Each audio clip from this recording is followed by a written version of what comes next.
The Marvel Knight. This video is purely for entertainment and does not infringe on copyrights or laws. The rights to the novel and image belong to the original author. We do not claim ownership. Don't like waiting and want to listen to this fanfic in full now? Subscribe to our Patreon, where you'll find the best fanfics. Chapter 176 Curtain Threat. Lu Nian endured the unpleasant smell and walked into the basement. Everything in the basement shocked Lu Nian. As a teenager who grew up in the slums, Lu Nian thought that he had experienced countless darkness and would not be defeated by the darkness of this world again. But now, Lu Nian found that he was wrong. It turned out that there were darker places in this world than what he had experienced. Maybe death is the real relief for these girls. Lu Nian now finally understood why the expressions of the girls in every room upstairs were so numb and why their eyes were so empty. Lu Nian now had an impulse to go up and whip the corpses of those dead people one by one, especially the hotel owner. Lu Nian wanted to cut him into pieces and dismember him. Lu Nian found the girl in the photo in the cell deep in the dungeon. The girl was hanging in the air, with scars all over her body. Lu Nian quickly stepped forward and rescued the girl. "It's okay, you're safe. I'll take you away from here." Lu Nian hugged the girl and ran all the way, leaving the international hotel. As for the other girls in the dungeon, they were all ignored by Lu Nian. Lu Nian was alone and could not rescue all the girls. Outside the hotel, Uncle Fran saw Lu Nian coming out and immediately stepped forward to help. "How is it? I killed everyone in the hotel. Let's leave here as soon as possible." "Yes." Uncle Fran took off his coat to cover the girl's body. Lu Nian held the girl and followed Uncle Fran. The three of them walked out of the town. In the most luxurious villa in the center of the town, a middle-aged man with a fat head and big ears, a greasy face, and a bloated body was living a decadent life of feasting and drinking. This middle-aged man was Mr. Curtain, the supreme ruler of Willista town. At this time, a bodyguard in black rushed into the room. "It's bad, Mr. Curtain." Curtain glared at the bodyguard fiercely. "You'd better give me a reasonable reason, otherwise I'll feed you to my pet." Hearing about feeding a pet, the bodyguard couldn't help but shudder. "Curtain's pet is a very ferocious crocodile." "Mr. Curtain, the International Hotel was destroyed." "Who did it?" "The International Hotel pays a lot of tribute every month." "I don't care who destroyed it. Let him make up for the International Hotel's share in the future. Otherwise, Mr. Curtain, it wasn't done by people in the town." "Then who dared to do it?" "Two strange men, one big and one small, sent someone to kill them." "Yes." Dozens of black-clothed men with guns ran out of Mr. Curtain's villa. When Lu Nian and Uncle Fran ran out of the town and wanted to find a car to leave, they found that no car was willing to take them away. When the driver saw Lu Nian holding a girl in his arms,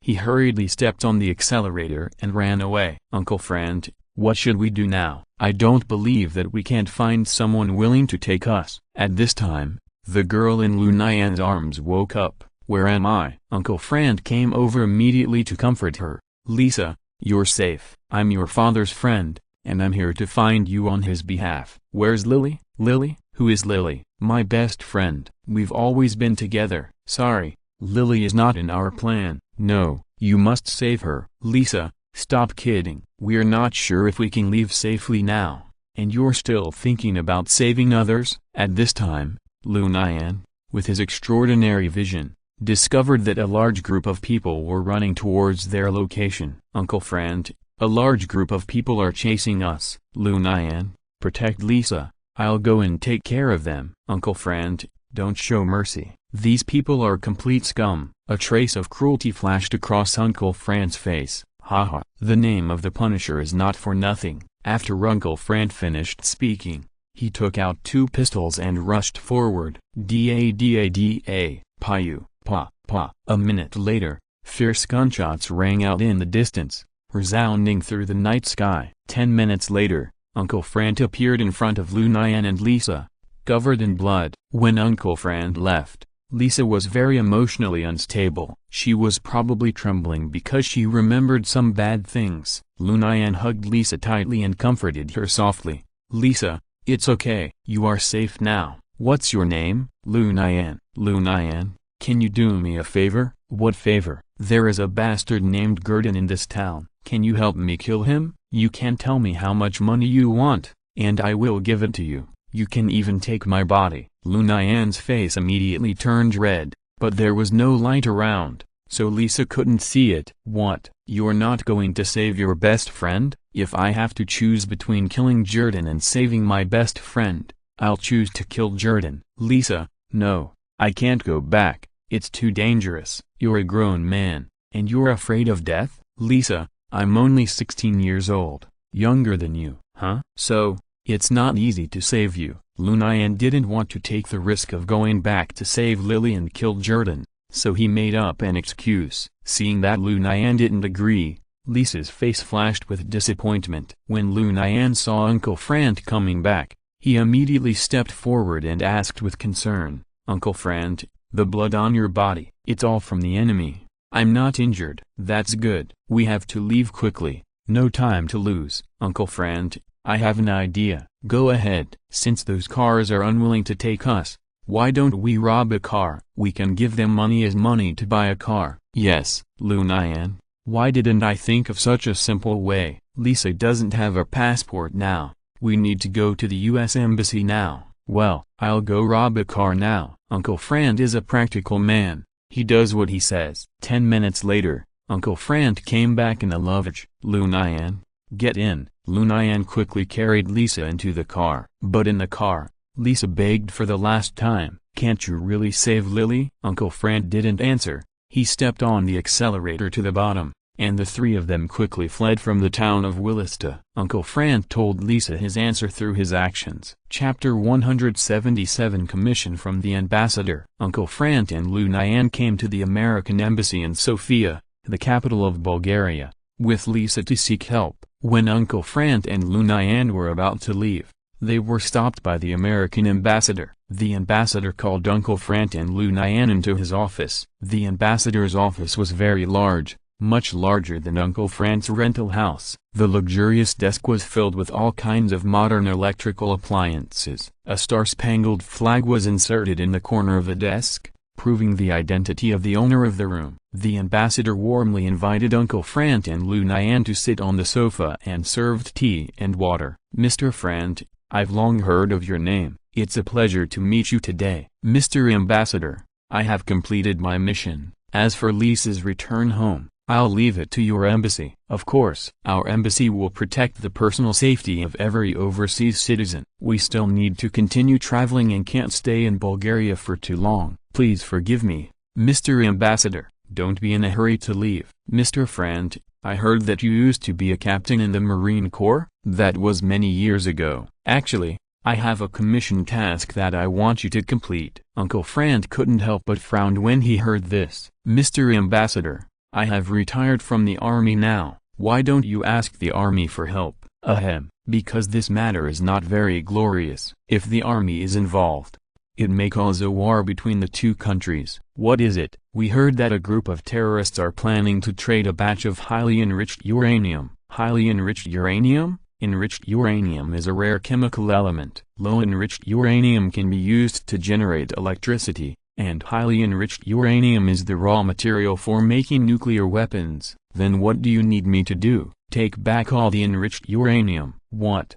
Question mark. Isn't this robbery?" "That's right, it's robbery.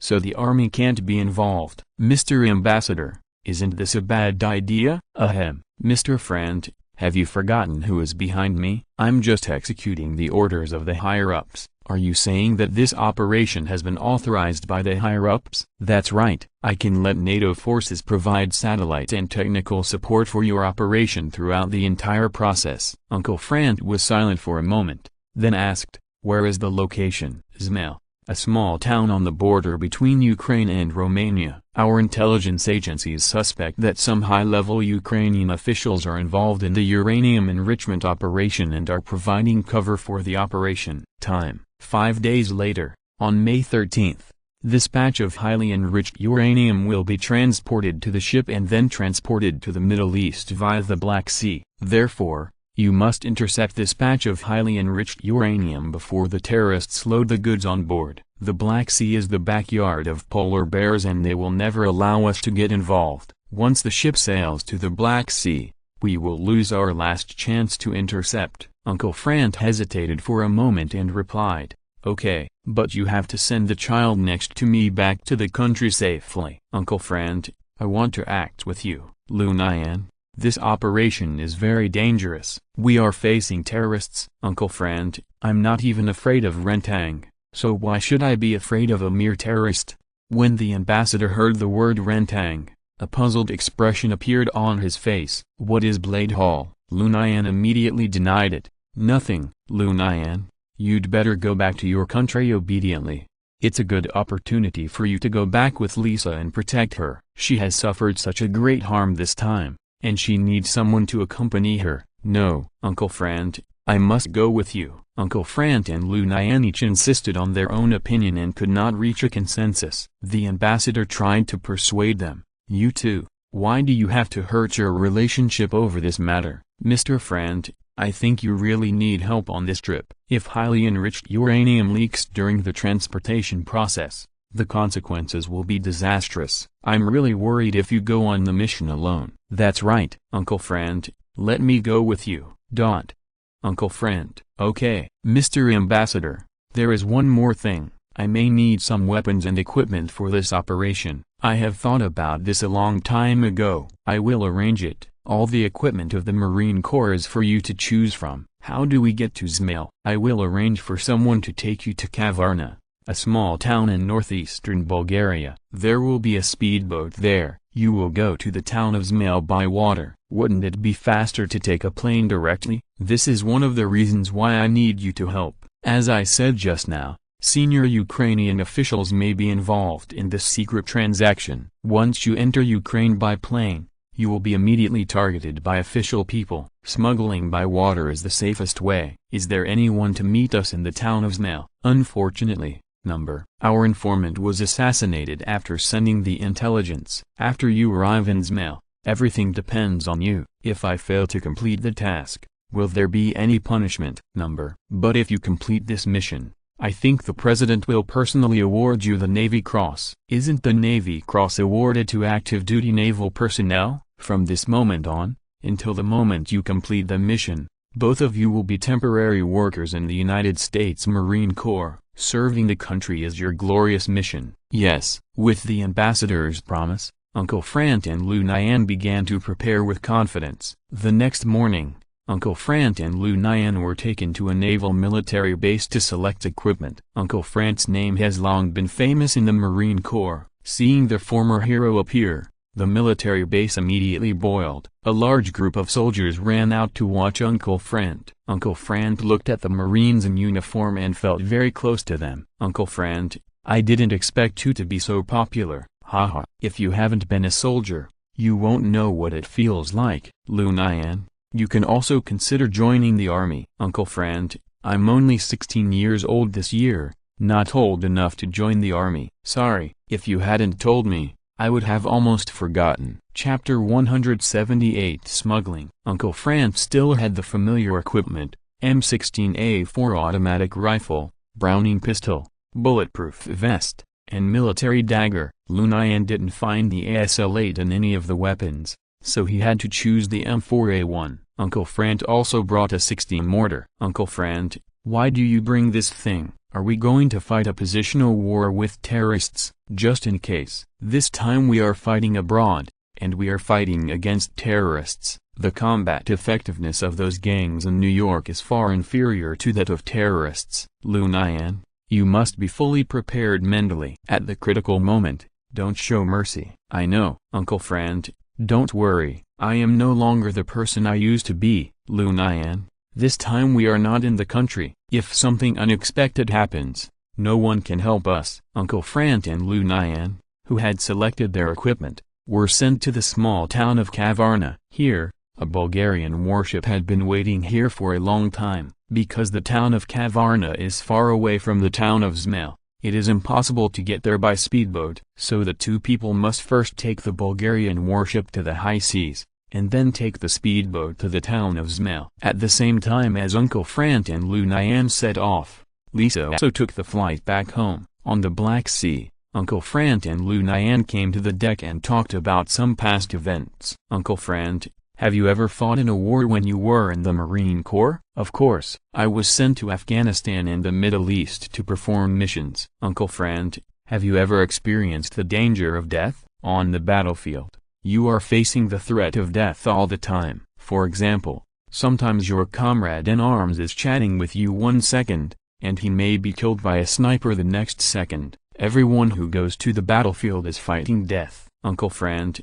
do you think our mission this time is a bit strange? What's strange? We just sent Lisa to the embassy, and the ambassador assigned us a mission. I don't believe there are such coincidences in the world. Oh, what do you want to say? I suspect that Uncle Frank's friend works for a government department, and he recommended you to the government to carry out this mission. But he was afraid that you would not agree, so he deliberately arranged a rescue scene and tricked you into Bulgaria. No way. When we arrived at the town of Wilista, you did rescue the person. I suspect that girl is not the real Lisa. Besides, there is an embassy. Why didn't your friend ask for help from the embassy, but from you? After all, Bulgaria has a naval base.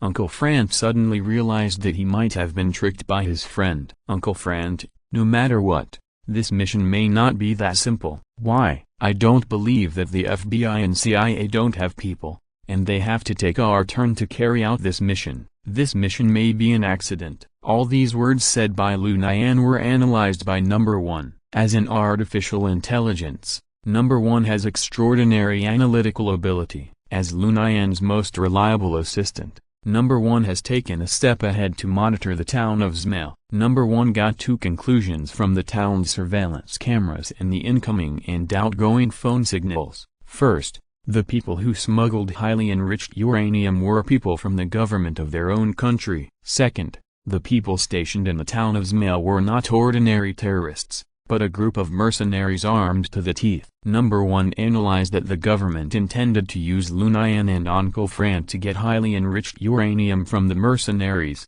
and then kill people to silence them and conceal the truth. As for the final destination of the highly enriched uranium, Number 1 analyzed that the buyer was likely to be a non-nuclear country in the Middle East. Lu Nian did not dare to tell Uncle Frank these words. Lu Nian did not dare to expose the existence of Number 1. At the same time, Uncle Frank believed in his friends and the government, so Lu Nian could only take one step at a time. Number 1 also warned Lu Nian that this time, it was not only Lu Nian and Uncle Frank who were eyeing highly enriched uranium, but also an elite special forces sent by a country in the Middle East, and even the Polar Bears agent organization wanted to get involved. At that time, all forces will focus on highly enriched uranium and start a fierce battle in the small town of Zmail. Lu Nian felt a headache just thinking about this situation.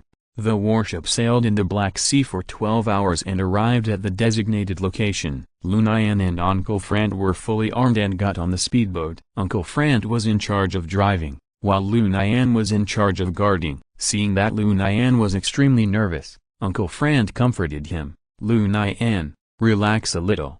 It will take us at least 3 hours to reach the seaside in Zmail. Uncle Frank, I have a bad feeling in my heart. We'd better be careful. I think the transportation process is more dangerous.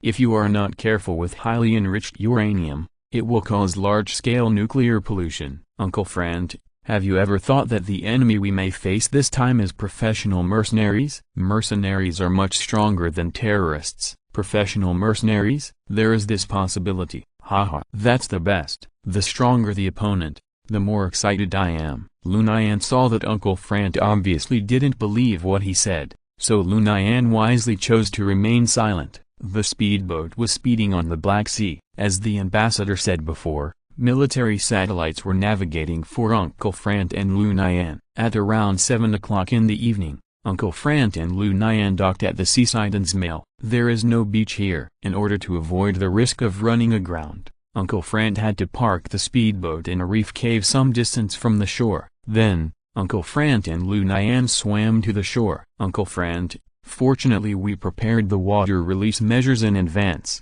otherwise our equipment would be ruined. I think those bastards must have known that this would be the result, and they didn't even tell me in advance. Uncle Frank, I think it's better for us to keep a low profile now. After all, what we are doing now is considered smuggling. It doesn't matter, These are just minor troubles. Uncle Frank didn't care about it. The town of Smale at night seemed unusually calm. Uncle Frank and Lu Nian first came to a hotel in the town. The hotel owner was reluctant to let the two people in when he saw that they were strangers. But money makes the world go round. Uncle Frank took out €100 and bribed the hotel owner. Chapter 179 Night Exploration. In a small room, Lu Nian and Uncle Frank began to discuss the next action plan. Lu Nian, you rest in the hotel alone tonight. I will go out to gather intelligence. Uncle Frank, leave this kind of thing to me. I'm young and won't arouse suspicion. But it's dangerous. Haha. Uncle Frank, there are not many people in this world who can defeat me. Hearing Lu Nian's hearty laughter, Uncle Frank also laughed. Haha, that's true. I'll leave it to you. Lu Nian, what do I need to know? First, we need to find the hiding place of that group of guys. Then what? Then of course we need to investigate the number of people and weapons of the other side. Then what? Observe the surrounding environment and make final preparations for the action. Keep an eye on the attack route and retreat route. Okay. Uncle Frank, leave the work of gathering intelligence to me today. I will definitely bring back the most perfect intelligence. Okay. Today is a test for you from the uncle. Come on, Lu Nian. Lu Nian made an okay gesture, left all the weapons in the room, and then changed into dry clothes and left the hotel. After Lu Nian left, the vigilant Uncle Frank made simple arrangements near the doors and windows of the room to prevent sneak attacks. Then, Uncle Frank fell asleep. The population of the town of Smale is only more than 1,000, and there are only a handful of bars and hotels in the town. Lu Nian decided to go to the bars in the town to gather intelligence first. Usually, there are few outsiders in the town, so the bar seems a little deserted, with few customers. Lu Nian walked to the bar and wanted to order a cocktail, but the bar owner said a lot of words. But Lu Nian couldn't understand. At this time, Lu Nian realized a very important problem, that he didn't know Ukrainian. Oh no, how can I get information without speaking the language? Just when Lu Nian was at a loss, a hot and heavily made-up beauty took the initiative to walk to Lu Nian and said in fluent English, "Hey handsome boy, you look like you need help." Hearing this, Lu Nian hurriedly nodded. "Yes, I need help." The beauty said a lot of words to the bar owner. "Handsome boy," the bar owner said, "you are underage and can't sell you alcohol." "Handsome boy, why don't you follow me? If you have any questions, I can answer you." Lu Nian thought about it. He was unfamiliar with the place and couldn't speak the language. There was only one way to go, so Lu Nian accepted the invitation of the beauty. The beauty took Lu Nian out of the bar and came to a house. The house was simply decorated, and it was obvious that the owner was definitely not a rich man. "Is this your home?" "No, I rented it temporarily." "Oh, you and I are not locals, right?" "Of course not, and I came here for the same reason as you." Lu Nian's pupils shrank when he heard this. "I don't know what you are talking about. Are you from the CIA or the FBI?" "Haha, neither. I'm just a tourist who came to Smale for tourism." "Haha." "Little brother, you really don't understand Ukraine." "I'm really curious, why would the US government send a fool like you to carry out such a dangerous mission? Who are you anyway?" "Little brother, your reaction is really too slow. How can you be an agent?" "I'm not an agent." "You're not an agent? Then what are you doing in Smale? Aren't you here for highly enriched uranium?" "Of course not." "Do you think I'm a miner like an agent?" "I really don't." "Sister, it's nothing. I'm leaving first." "Haha." "Little brother, now that you know my identity, do you think sister will let you go?" After the beauty finished speaking, she walked to Lu Nian's side and sat close to Lu Nian. Lu Nian quietly communicated with number one. "Number one, help me find the information of this woman in front of me. I don't believe she is an ordinary person." After a few seconds, "Sir Cavalier, this woman's name is Anna Ulyanov. She once received special training in the Red Room of the former Soviet Union for several years." "Red Room?" "The Red Room is a secret organization in the former Soviet Union, a place dedicated to training agents." "Are the people in the Red Room very strong?" "The people in the Red Room have undergone human body modification by former Soviet scientists and injected with anti-aging drugs. They are a group of humanoid weapons." Haha. Anna saw that Lu Nian didn't say anything, and continued to tease. "Little brother, why don't you stay here? As long as you take the initiative, your sister can satisfy you at any time. Haha. Sorry, Sister Anna, I don't think I can bear your modified body. Hearing this, Anna was stunned for only 0.1 seconds, and then quickly made a move to subdue Lu Nian. Of course, Lu Nian would not sit and wait for death. At the same time as Anna made a move, Lu Nian rolled on the ground and kept a distance of more than 3 steps from Anna. Sister Anna, is this how you treat your brother? How do you know my name is Anna? How dare you say you're not from the CIA or the FBI? Sister Anna, I'm not from the CIA or the FBI. I don't work for anyone. Then what are you doing in Smell? Traveling. Don't play dumb with me, little boy. I'm not that easy to fool. Whatever you think. Anyway, I didn't lie to you. Anna's face suddenly turned from anger to smile. Haha. Little brother, why don't you let me catch you and interrogate you? Then I'll believe you. Anna stood up with a smile and moved half a step towards Lu Nian without leaving a trace. Don't. I'm afraid of pain and death. Haha. That's the best. I like men without bones the most. Anna chatted with Lu Nian to divert Lu Nian's attention while secretly approaching Lu Nian. When the two were less than 2 steps apart, Anna attacked again. Anna moved like a rabbit and punched Lu Nian in the stomach. Lu Nian didn't react in time and Anna succeeded. Before Lu Nian could cry out in pain, Anna launched a series of attacks. Anna succeeded in one strike and then used a trick of stepping on the toe. Lu Nian wanted to cry out in pain again, but Anna did not give him a chance. Anna dodged and came behind Lu Nian, riding on his neck. At this time, Lu Nian remembered to fight back. Lu Nian grabbed Anna's hands with his left hand, trying to relieve the pressure on his neck. At the same time, Lu Nian used his right elbow to attack Anna's waist fiercely, trying to force Anna to let go. Chapter 180 Captive. Although Lu Nian launched a counterattack against Anna, Anna's waist seemed to be soft and boneless. Lu Nian's right elbow hit Anna's waist, but there was no reaction. Lu Nian was shocked, because Anna had received special training in the Red Room. Her weaknesses were no longer weaknesses. Haha. Little brother, it's wrong for you to do this. Sister is so good to you. How can you bear to be cruel to her? Anna teased Lu Nian while tightening her hand. Lu Nian's eyes were full of stars. Number 1. Help. Sir Cavalier, have you forgotten the Nano Knight armor? As long as you are equipped with the Nano Knight armor, this woman is definitely not your opponent. Yes, how could I forget such an important thing? Lu Nian immediately pressed the black button on the watch. Lu Nian's body was immediately covered with a layer of silver armor. Anna was shocked when she saw this. Anna unconsciously let go of Lu Nian and stepped back a few steps in fear. Anna screamed, "What is this? Question mark. A suit of armor? How could it appear out of thin air? Haha. Sister Anna, you look surprised. Little brother, you are not an ordinary person. Isn't it the same for Sister Anna? The Red Room is really not simple. It can cultivate talents like Sister Anna." Hearing this, Anna was shocked again. You actually know the Red Room? Sister Anna, I know a lot more. What else do you know? I also know the reason why you came to Smell. Oh, you are here to secretly protect those mercenaries so that they can transport the highly enriched uranium smoothly, right? A hint of ferocity flashed in Anna's eyes. Who are you? My name is Lu Nian, just an ordinary person. Impossible. How can an ordinary person know my name and the Red Room? Besides, the armor you are wearing looks very unusual. It doesn't look like a product of the Earth. Haha. The armor I am wearing is called nano armor. It is made with nanotechnology. It is definitely a product of the Earth. Lu Nian thought,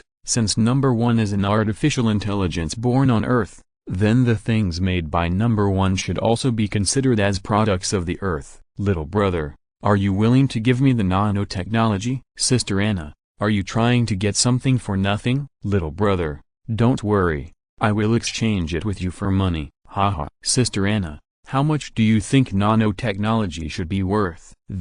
Although Anna didn't know how much nanotechnology was worth, she knew that nanotechnology must be the most advanced technology on Earth. It is meaningless to measure nanotechnology with money. Sister Anna, it seems you have thought it through. Little brother, how about you join us? You are not CIA or FBI, so you can join my organization. Sorry, I'm not interested. There are many beautiful sisters like you in my organization. Little brother, Don't you have any ideas at all? Sister Anna, do you think I'm a lecher? Yes.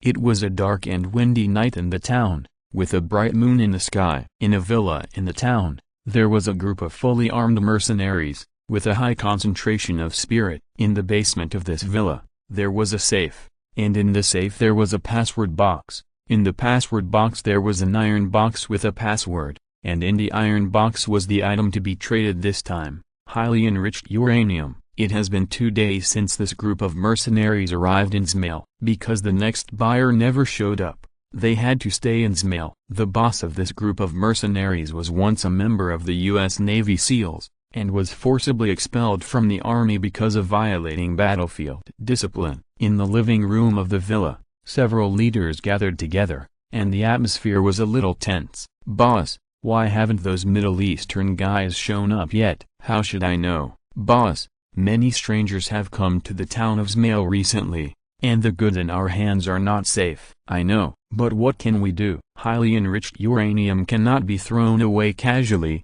It is too dangerous. And don't forget that the mastermind behind this transaction is the polar bear government. All the leaders fell into silence after hearing this. The mercenaries were just a cover for this transaction. The boss knew very well that many polar bear agents had disguised themselves and mixed into his mercenary team, secretly monitoring his every move. Everyone, make preparations for both situations. Huh? Boss, what's your plan? Wait 2 more days. If the buyer still doesn't show up after 2 more days, we'll deal with the highly enriched uranium ourselves. But boss, this kind of stuff is not easy to sell. It doesn't matter. I have my own way to find a new buyer. But what about those who are secretly monitoring us? A hint of fierceness flashed in the boss's eyes. Kill them all. But we can't do it now. At the same time, in Anna's rental house, Anna and Lu Nian were in a stalemate. From the moment Lu Nian put on the nano-knight armor, Anna knew that she couldn't beat Lu Nian. Little brother,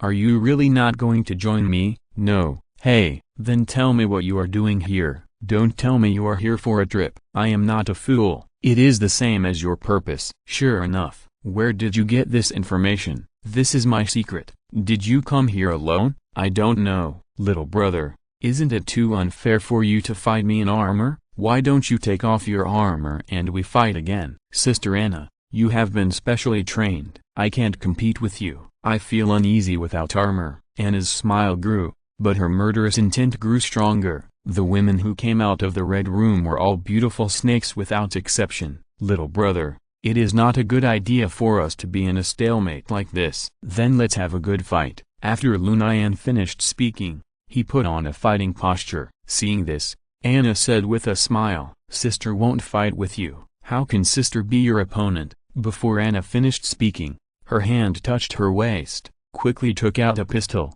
and fired 6 shots at Lu Nian's head. Dang, dang, dang, dang, dang. After 6 consecutive shots, all the bullet shells fell to the ground.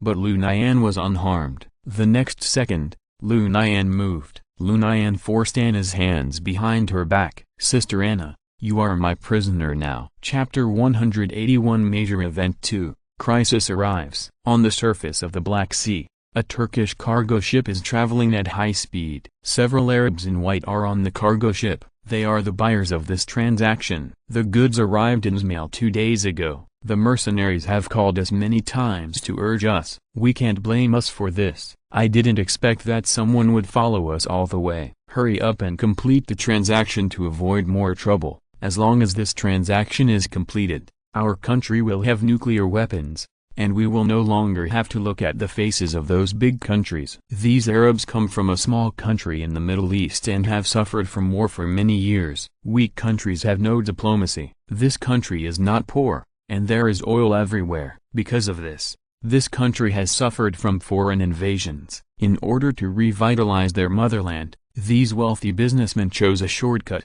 They bought all kinds of advanced technologies on the black market and donated them to the country, hoping that their motherland can achieve true independence and have more say in the international community. Their original intention was good, but their behavior brought many unpredictable consequences. The leading businessmen sighed with some regret. Hey, originally, I had already negotiated the price of several nuclear bombs with the people over there, But in the end, we were stopped. Who is stopping us? I heard that another group of people offered a higher price and bought those nuclear bombs. No way. Who is it? How dare they buy our things? SHH. They are a group of terrorists, and the people over there don't want to offend them. And the people over there warned me that if we really bought those nuclear bombs, these terrorists would also snatch them halfway. By then, we will be in big trouble. This damn terrorist. The Americans are shouting anti-terrorism. Anti-terrorism. Every day they do whatever they want in our country. But now,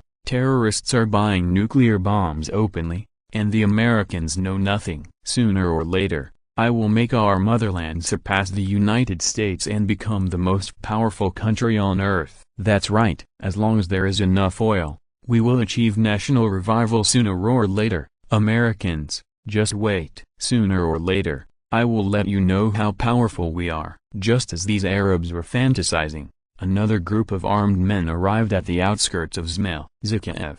Do we need to take risks for those enriched uranium? After all, we already have 2 nuclear bombs in our hands. Makarov, are you stupid? Don't you know that enriched uranium can be sold at sky-high prices on the black market? If we grab it and sell it on the black market, we can make a fortune again. This kind of pie in the sky is worth a lot of money. But Zakhaev, those Middle Eastern guys are not easy to mess with. I heard that they hired a group of the most elite mercenaries to transport this patch of highly enriched uranium. What are you afraid of? Are the guys in our hands just decorations? After Zakhaev finished speaking, he shook the AK-47 in his hand. Makarov, don't forget that the 2 of us are the most fierce gangsters in the world. Our heads together are worth $100 million.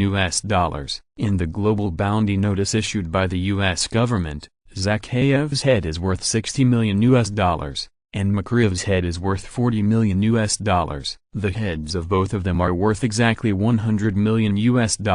Therefore, the duo of Zakhaev and Makarov has an elegant nickname, $100 million that can walk. Zakhaev and Makarov are both members of extremist organizations. They have been educated by terrorist organizations since childhood and enjoy launching terrorist attacks. The first thing Zakhaev and Makarov did after growing up was to wipe out the terrorist organization's sub-bases that raised them, and thus became the new bosses of the extremist organization. Zakhaev and Makarov burned their former teachers alive to thank them. Zakhaev, since you want to do this deal, have you thought about what to do? Do I need to ask? Of course, it's the old rules. Frontal attack. If you encounter resistance, just kill them all. Zakhaev, this is Ukraine. Makarov, don't you think you have become a little timid recently? Don't forget what price we have paid to survive until now. Zakhaev, this is Ukraine. So what about Ukraine? Hey, Zakhaev, Ukraine is where I was born. Makarov, this is the time. You are still considering such a naive question? What about the place where you were born? Did he give you a happy childhood? Did he give you happy memories? Don't forget how your parents died. Many years ago, there was unrest in the country, and Makarov's parents were killed by mobs in the unrest. Makarov, who became an orphan, was taken away by an extremist organization and became a little terrorist. When he thought of this, Makarov's face showed an expression of deep hatred. Haha. Makarov, I just like your expression. Never forget who we are. If we don't kill others, others will kill us. If we don't rob others, others will rob us. The essence of this world is the law of the jungle. Okay, Zakhaev, stop preaching to me. Just kill. What's the point of talking nonsense? Haha. That's right, just kill. In a while, we will each lead a team to attack the town of Zmail from the east and west at the same time, leaving no one alive. Okay, the favorite thing of terrorists is to massacre the village. In fact, massacre is not the most important thing. The most important thing is that this behavior can bring a lot of income. Most terrorists are very poor and they don't have a proper income. Occasionally, terrorist organizations kidnap 1 or 2 hostages and demand a large ransom, but even if the ransom is obtained, these ordinary terrorists will not get a share. The ransom is the boss's. Therefore, the only way for ordinary terrorists to earn income is this kind of village massacre. Whoever robs the things in the village will own them. Terrorists never get tired of this. The people in Zmail had no idea that danger was about to come. After Lu Nian subdued Anna, he tied her up. "Little brother, are you too cruel to your sister?" "It hurts my sister so much, haha." For Sister Anna, who walked out of the red room, "If I don't tie her up tightly, I will feel uneasy." Chapter 182, The Fuse of the Second Major Event. Although Anna was tied up by Lu Nian and could not move, Anna did not give up the idea of escaping. Lu Nian saw Anna's eyes moving around and guessed Anna's thoughts at once. "Sister Anna, I advise you to be honest. I'm afraid that the gun in my hand will go off accidentally." After Lu Nian subdued Anna, he decisively confiscated Anna's pistol. Anna didn't take Lu Nian's threat seriously. In Anna's eyes, Lu Nian was a timid person. Ordinary men would not be able to control themselves when facing Anna's temptation. But Lu Nian did not react at all. "Haha, little brother, I really hope that your gun will go off accidentally." "Sister Anna, it's useless. You want to seduce me. But you made a wrong calculation." At this time, Anna's cell phone suddenly rang. "Little brother, I suggest that you better let me answer this call. Otherwise my companions will come here to find me." Lu Nian began to think about what to do in his mind. Number 1. Can you intercept the signal? "Sir Cavalier, it's too late now. Before the call came, I could imitate Anna's voice and answer the phone. But now, I can't intercept the signal." "Okay, what do you think I should do now?" "Anna is right. If she doesn't answer the phone, her companions will definitely come here to check the situation. But if I let her answer the phone, I'm worried that she will ask her companions for help." "Sir Cavalier, if she asks for help, why don't you kill her and leave?" "It's not a good idea to do this. Have you forgotten what you promised Mr. Friend?" "Okay." Lu Nian pressed the call button on the phone and put the phone to Anna's ear. Although Lu Nian didn't say anything, he used a sharp look to warn Anna not to talk nonsense. The caller was Anna's colleague. On the other side of the town of Zmel, there was a brown-haired young man, who was Anna's colleague. "Anna, why did you take so long to answer the phone?" "I just took a shower, so it's a little late." "Showering so early? Are you going to sleep?" "But I don't dare to sleep alone. I'm scared." "Do you want me to accompany you?" Can you come and accompany me?" "Of course." Lu Nian kept warning Anna with his eyes, but Anna was unmoved. Anna thought she had Lu Nian in her hands and Lu Nian would definitely not hurt her. But soon, Anna knew she was wrong. 10 minutes later, Anna's companion came to Anna's home. Anna's home was very quiet, and you could hear a pin drop. Anna's companion turned on the lights in the room and found Anna dead on the bed with a bloody hole on her forehead. And Anna's pistol was next to Anna. Lu Nian had to kill Anna for 3 reasons. First, Anna guessed Lu Nian's true identity. Second, Anna saw Lu Nian wearing nano-knight armor. Third, people like Anna can never be friends. Since they are destined to be enemies, Lu Nian will naturally not show mercy. After killing Anna, Lu Nian searched Anna's home and found some clues. Lu Nian discovered that Anna was actually a double agent. In addition to working for the National Security Committee of the Polar Bear, Anna was also secretly working for a mysterious organization. The National Security Committee of the Polar Bear was the mastermind behind this highly enriched uranium deal. The polar bears have never given up the idea of struggling for world hegemony, and they have always wanted to restore the glory of the former Soviet Union. The agents of the polar bears are like a group of hard-working bees, frequently appearing around the world and engaging in various spy activities. The mysterious organization that Anna serves as a third-party force, and they also want to get a piece of the pie in this transaction. What Lu Nian didn't know was that the mysterious organization Anna took was Hydra. Members of Hydra have long been lurking in the small town of Zmel. Mercenaries escorting highly enriched uranium, polar bear agents, Hydra people, Middle Eastern businessmen, extreme terrorist organizations led by Zakhaev and Makarov, Ukrainian official intelligence personnel, Lu Nian and Uncle Friend. 7 parties gathered in the small town of Zmel, and a fierce bloody battle was about to begin around highly enriched uranium. Anna's colleague quickly reported Anna's death to his superior. The National Security Committee of the Polar Bear is affiliated with the National Security Bureau of the Polar Bear. The National Security Bureau of the Polar Bear has 3 trump cards. The first is the Alpha Special Forces, which specializes in domestic counter-terrorism operations. The second is the Signal Flag Special Forces, which specializes in foreign counter-terrorism operations. The third is the KGB, which is the National Security Committee. The KGB is an intelligence organization, equivalent to the British MI5 and the American CIA, Central Intelligence Agency. The Polar Bear Navy has long been on the Black Sea, ready to go. In order to deal with possible threats, the Signal Flag Special Forces are on standby at any time. Lu Nian did not find out much useful information.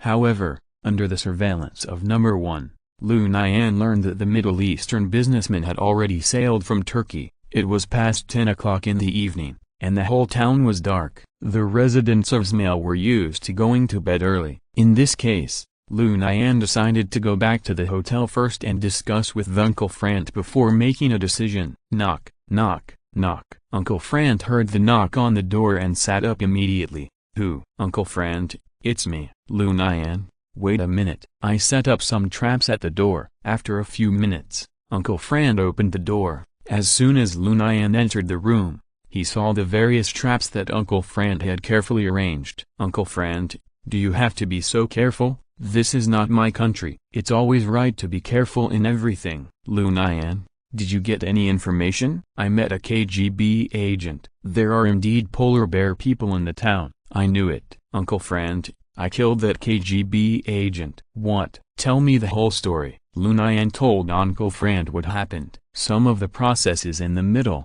such as Lu Nian wearing nano-knight armor to avoid shooting, were all described by Lu Nian in a simple and elegant way. After listening to Uncle Frant, his expression became more and more serious. Lu Nian, we are in big trouble. Uncle Frant, what kind of trouble can we have? The backer of the KGB is the National Security Bureau of the Polar Bear. If I am not mistaken, the Signal Flag Special Forces are on the way here. A war is inevitable, and your act of killing the KGB agent may very well become the fuse of this war. If you're listening to this novel on a channel other than Fanfic World, it means they downloaded and uploaded it without effort. We cordially invite you to visit our channel, Mundo Fanfic Novelist. There you'll find the original version of this story and you can explore many other novels of various genres. We're waiting for you to immerse yourself in a world of incredible novels. Chapter 183 Big Event 2, The War Begins. May 11th. Various forces surrounded the town of Smale and made final preparations. A melee was about to begin. The first to take action were naturally the terrorist organizations led by Zakhaev and Makarov. Their purpose was simple and their methods were simple and crude. They wanted to snatch highly enriched uranium from the hands of the mercenaries. Zakhaev and Makarov each led dozens of people to launch attacks from the east and west directions of the town of Smale at the same time. In the town of Smale, there are usually only 2 patrol policemen without any armed forces. Faced with a group of well-trained and vicious terrorists, the resistance of the 2 policemen was really a drop in the bucket. When the 2 righteous town policemen, in order to protect the town, resolutely blocked the terrorists' only way with their bodies and finally sacrificed their precious lives, the fate of the town of Smale was doomed. Zakhaev and Makarov did not know where the group of mercenaries were hiding, so they simply let their men rob at will. The town of Smale was immediately engulfed in flames, with gunshots, screams, pleas for mercy, and cries. The terrorists excitedly looted the homes of the residents of each town, regardless of whether the other party resisted or not. They were all killed by the terrorists. This massacre quickly alerted the mercenaries. Boss, it seems that someone is attacking the town. What should we do now? Everyone calm down. No matter what, we must protect the goods in our hands. This is related to the face of our Black Wolf mercenary group. We have carried out so many missions so far, and we have never failed. This time will certainly be no exception. Everyone, take your positions and prepare for battle. On the Black Sea, about 40 kilometers away from the town, the Middle Eastern merchants arrived at the trading location. They immediately called the Black Wolf mercenary group and asked for an immediate transaction. You bastards, can't you see what happened in the town? We are being besieged by a large group of terrorists. We are busy with our own affairs. How can we have time to send people to trade with you? The boss of the Black Wolf mercenary group said,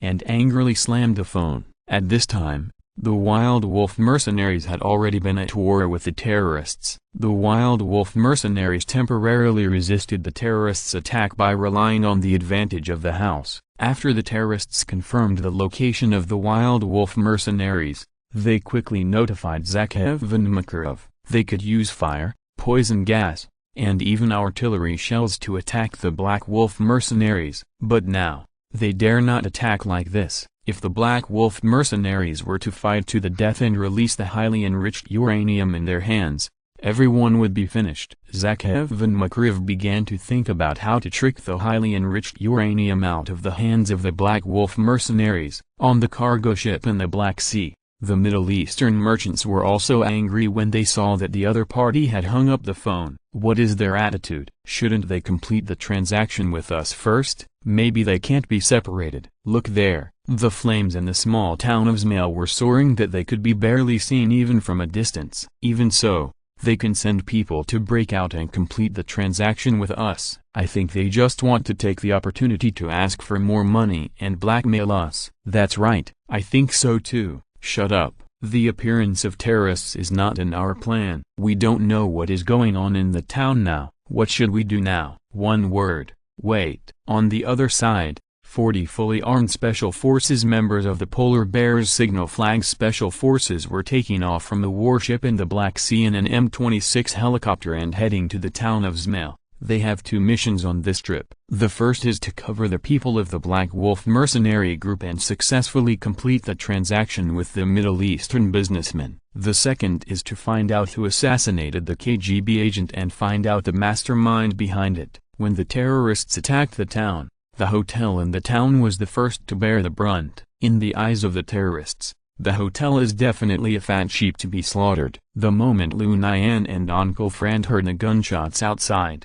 they woke up from their sleep. Lu Nian, stay alert, the situation outside may change. The dense gunfire immediately put Uncle Frank into combat mode. Okay, Uncle Frank. Lu Nian immediately secretly asked Number 1 what happened outside. Because there were no cameras in the town, Number 1 could only use the satellite in the sky to take pictures of the ground from space. But because it was night time, the pictures taken by the satellite were not very clear. Even though Number 1 used various means to repair the pictures taken were still unsatisfactory. Number 1 could only distinguish the number of people who opened fire, but could not distinguish the identities of this group of people. There are more than 100 people outside attacking the town of Zmail. Lu Nian was shocked when he heard this number. Could it be that group of mercenaries attacking the town? This group of people should not be mercenaries. I found that the group of people attacking the town are besieging a villa in the town. According to my analysis, the villa is likely to be the hideout of the mercenaries. In other words, there are two groups of people fighting each other now. I'm not sure whether it is an internal fight or not, but just now, I eavesdropped on a phone call and found that the mercenaries were talking to buyers in the Middle East. Both of them knew nothing about this attack. Interesting. At this time, the terrorists who rushed into the hotel searched room by room, and now finally came to the door of Uncle Frank and Lu Nian's room. Uncle Frank had been listening to the movement in the corridor. Uncle Frank heard someone coming and immediately made a silent gesture to Lu Nian. Lu Nian nodded silently. Uncle Frank set many traps in this room. The terrorist walked to the door, broke the door lock with a gun, and then kicked the door of the room open and rushed in. As a result, the first terrorist who rushed in fell into the trap set by Uncle Frank, and the rope was entangled around his neck, and he was strangled to death at the door of the room. Seeing this, the second terrorist was frightened and fired into the room. Lu Nian and Uncle Frank hid in the blind spot of the room and perfectly avoided the terrorists shooting. After the terrorist used up a magazine of bullets, he walked into the room bravely. At this time, the second trap set by Uncle Frank worked. The second terrorist looked at his chest with an incredible face, and a dagger was inserted there. Chapter 184, Big Event 2, Hotel Fight. Uncle Frank was still a little worried when he heard the silence at the door. After waiting patiently for a few minutes and confirming that it was safe, Uncle Frank and Lu Nian walked out of the room. No one noticed that two terrorists had died in the hotel. Now, the terrorists' attention was attracted by the Black Wolf mercenary group. Zakhaev and Makarov both came to the outside of the villa and discussed how to break through the villa's defense. The terrorists had launched 2 strong attacks on the villa just now, but both ended in failure. Not only did they fail to capture the villa, but more than a dozen people were killed and injured. How about using poison gas bombs to attack? No, the wind direction is uncontrollable now, and we might hurt our own people. Don't we have gas masks? Gas masks are only for 30 people, but we came with 150 people. Why do you care so much? They are just cannon fodder anyway. We can just recruit new ones if they die. That is our last resort. Don't use it unless you have no choice. Okay, since you say it's not possible, then you can think of a way to break through the defense of the villa. I'm thinking about it now. The battle in the town is still going on. More than half of the residents have been ruthlessly slaughtered by terrorists. In this situation, the residents of the town are in danger. The remaining residents of the town rose up to resist. They fought the terrorists with primitive tools such as kitchen knives, hose, and harpoons. It is conceivable that the consequence of doing so will only anger the terrorists. But it doesn't matter whether it angers them or not, because the terrorists didn't intend to leave any survivors. Uncle Frant and Lu Nian were fully armed and ready to leave the hotel. Through the window, Uncle Frant and Lu Nian saw the crazy scene outside. Murder, arson, burning, looting, rape and plunder. The crimes committed by the terrorists in the town of Zmail are too numerous to list. Uncle Frant was furious when he saw this scene. Lu Nian, prepare for battle. Lu Nian saw the horrible scene in front of him and was furious. Uncle Frant, give the order. What should I do? We have to kill all these beasts. That's right, blood debt must be paid with blood. We will use this hotel as a base and slowly kill the surrounding enemies. They don't seem to have noticed that their companions in the hotel have been killed by us. Okay. An M16 and an M4 kept venting their anger at the terrorists on the street. Soon, the terrorists on the street found Uncle Frant and Lu Nian. The two sides engaged in a fierce exchange of fire. Zakhaev and Makarov soon received reports from their subordinates. There are people resisting in the hotel. Could they be mercenaries? In any case, kill them first. Yes, I'll take people there right away. The cleanup work in the town must also be accelerated. Kill all the residents in the town as soon as possible, and then we will go all out to take down the villa. Okay. Zakhaev led a dozen of his men to the hotel to deal with Lu Nian and Uncle Frant. Even if Uncle Frant's shooting skills were superb, he could not guarantee that he would hit the target every time at night. Terrorists are all cunning. When things are going well, they rush faster than anyone else, and once they encounter danger, they hide faster than anyone else. Zakhaev came to the outskirts of the hotel with heavy firepower. How many people are there in the hotel? It seems like there are 2 people. How many people are there? Just 2 people. A bunch of rubbish. So many people were beaten down by 2 people and couldn't even raise their heads. Mr. Zakhaev, the firepower on the opposite side is too strong. No matter how strong they are, they only have 2 guns. You have more than a dozen people and more than a dozen guns, but you are forced to hide here because of 2 guns. Don't you think this is a shame? Mr. Zakhaev, don't explain in front of me. I just want to see your actions. I only give you 10 minutes. You must take down the hotel opposite for me. Yes, Mr. Zakhaev.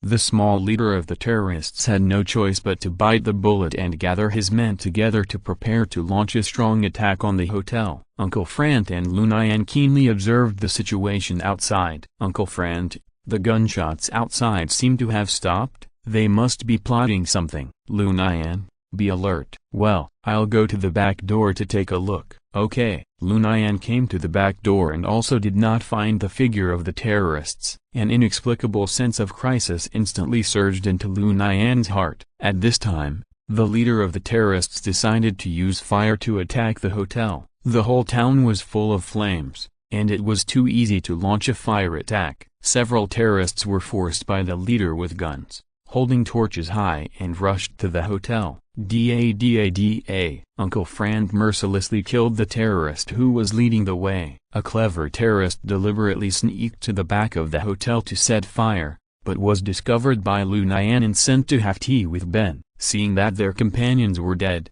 the remaining terrorists retreated. Seeing this, The leader of the terrorists stamped his feet in anger. Waste. Zakhaev saw this scene and asked coldly, "Why don't you rush up yourself? Don't give you such good weapons, but you don't know how to use them. Since they are hiding in the hotel and won't come out, let's use rocket launchers to bombard them, Mr. Zakhaev.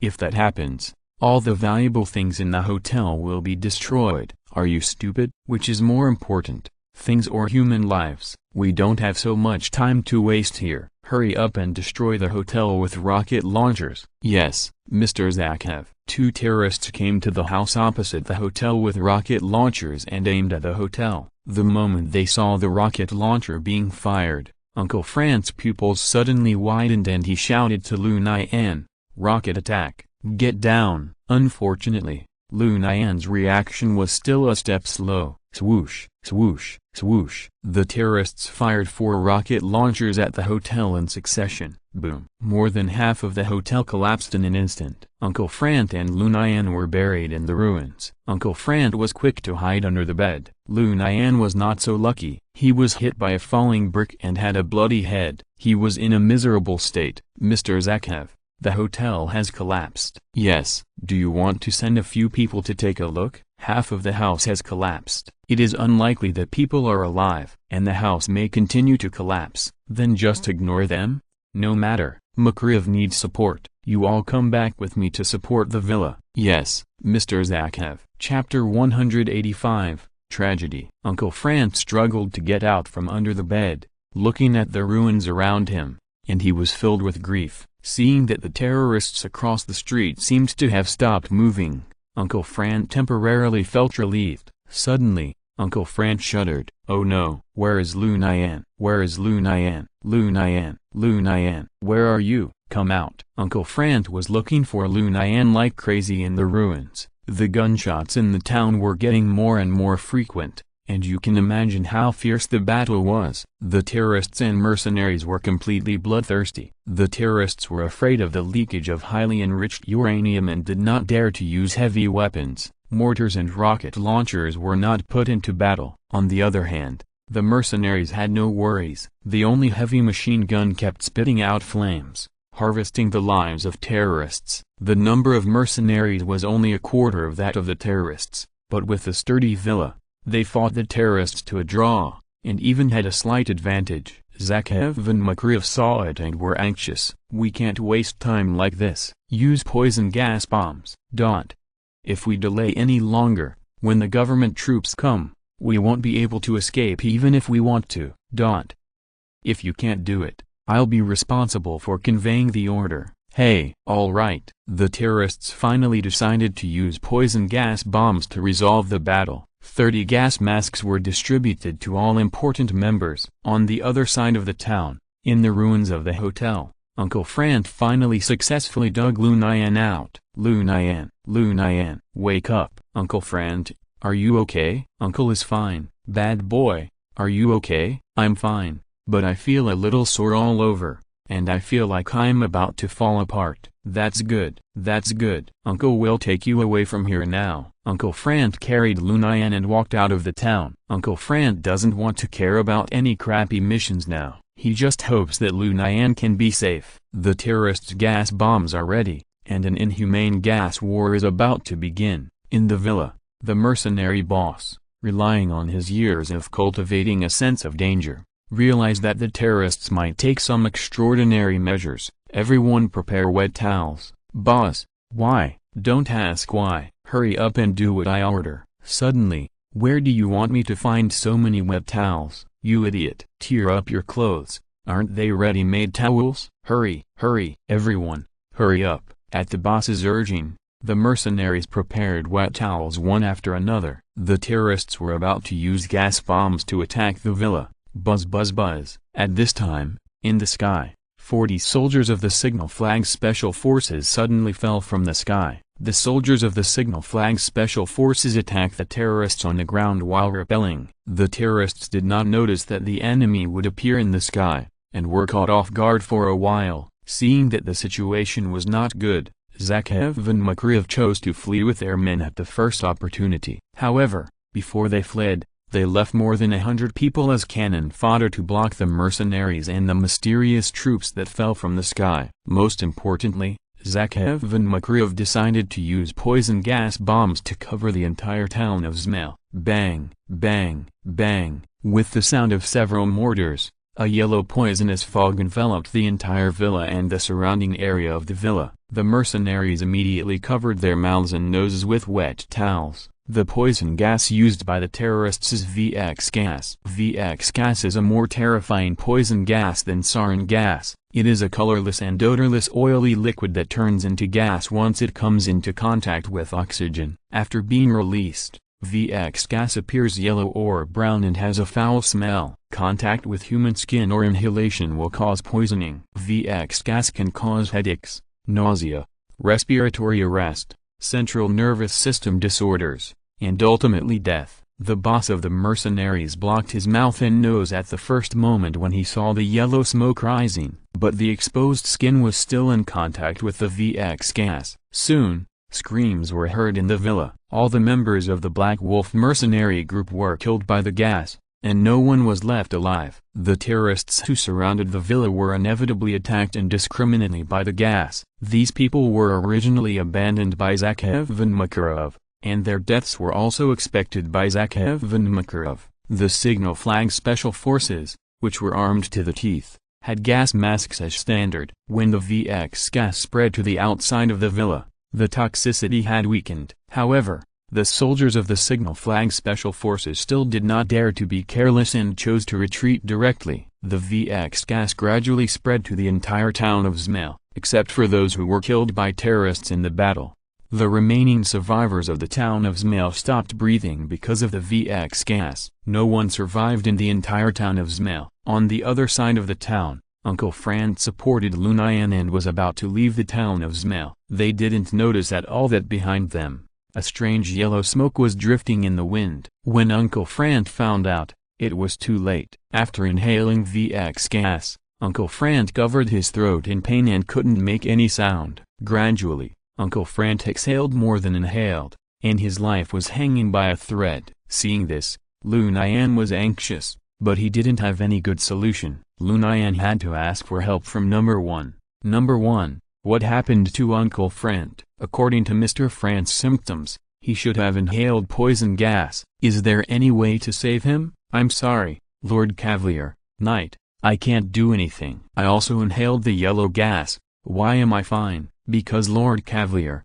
Knight's body has evolved once, so it is immune to most toxins. Then can I suck out the toxins in Uncle Franz's body? Lord Cavalier, Knight, this is impossible. Lu Nian hugged the unconscious Uncle Franz tightly in his arms and burst into tears. Uncle Franz, you must not be in trouble. If you leave, how can I live alone? I only have you as my family now. But Lu Nian's crying and begging did not work. Seeing Uncle Franz breathing getting weaker and weaker, Lu Nian felt heartbroken. Chapter 186. Ending of the Big Event 2. Uncle Franz looked at Lu Nian in front of him and couldn't help shedding tears. Uncle Franz was already tired. All his relatives were killed. Now Lu Nian was the only one left by Uncle Franz's side. Uncle Franz used all his strength to barely raise his right hand, pointing to the distance, indicating Lu Nian to leave alone. Lu Nian hugged Uncle Franz sadly and drawled, "No, no, I won't leave." "Uncle Franz, you won't die, you won't die, I will definitely save you." Under the extreme sadness, the X cells in Lu Nian's body began to undergo some strange changes unconsciously. "Sir Cavalier, you can try to use Holy Light." "Holy Light?" "Yes, Holy Light is Sir Cavalier's first innate skill. Just now, because you were too sad, you accidentally activated the ability to use Holy Light. Can Holy Light cure Uncle Franz? I'm not sure, but Holy Light can definitely delay the VX poison in Mr. Franz's body, because Holy Light is the nemesis of all evil things." "How to use Holy Light?" "Sir Cavalier, you just need to silently recite the name of the person you want to use Holy Light on, then concentrate all your energy and release it towards the target." "Okay, I'll try it right away." Lu Nian gently put Uncle Franz on the ground, and then began to concentrate all his mental power. Boom! Lu Nian used Holy Light on Uncle Franz, but because this was the first time Lu Nian used Holy Light, The holy light released by Lu Nian seemed very dim, but just this time, Lu Nian almost fainted. Releasing holy light consumes the supernatural power in Lu Nian's body. According to the law of conservation of energy, Lu Nian was using his superpowers to exchange for Uncle Fran's vitality. Although Lu Nian was a powerful Delta-level mutant, his superpowers had never been developed. The dodge that Lu Nian had learned before was just a superpower, not counted as a superpower. After Uncle Fran was illuminated by the holy light, he instantly felt that his breathing suddenly became smoother. Uncle Fran looked at Lu Nian curiously, not knowing what Lu Nian had just done to him. "Mr. Cavalier, you didn't grasp the timing of releasing the holy light, but don't worry, practice makes perfect. I believe you will be able to grasp the best timing of release. How long will it take me to release the holy light next time?" With the superpowers in your body now, you can release it once every 12 hours. Number 1. How is Uncle Fran? From Mr. Fran's face, there is no danger to his life for the time being, enough for you to use the holy light for the second time. Okay. Lu Nian dragged Uncle Fran to a bush to hide. "Uncle Fran, I have a way to save you, but you have to wait 12 hours. Let's hide here first." Uncle Fran's body was still stiff and unable to move, so Uncle Fran naturally had no objection to Lu Nian's decision. After a night,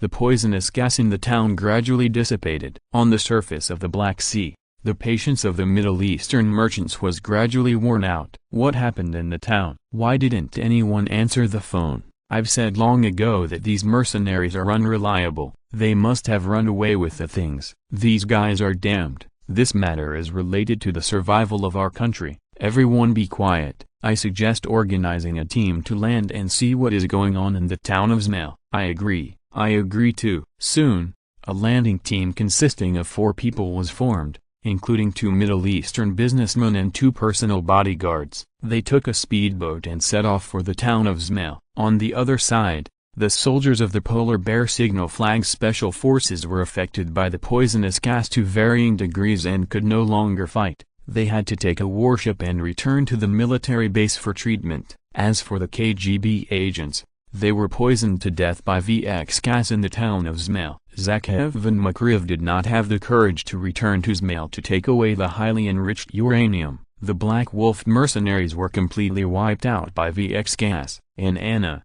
who belonged to Hydra, was killed by Lu Nian a long time ago. 4 of the 7 forces have been eliminated. Now there are only the Middle Eastern businessmen, Lu Nian, Uncle Fran, and the Ukrainian government troops left on the chessboard to continue playing chess. The government army sent a fully equipped company stationed in the small village of Mirgrad, 30 kilometers away from the town of Zmail. Mirgrad is located on the border between Ukraine and Moldova. There was a fierce exchange of fire in the town last night, and the soldiers of the government army also heard it, but they did not participate in it. The Ukrainian government had long received a warning from the Polar Bear National Security Bureau that the Signal Flag Special Forces would participate in this battle. Thinking of the gap between themselves and the Polar Bear military, the government army decisively chose to watch the fire from the other side of the river. It was not until the next morning that the government army dared to send people to the town of Zmail to gather intelligence. But when the government soldiers arrived,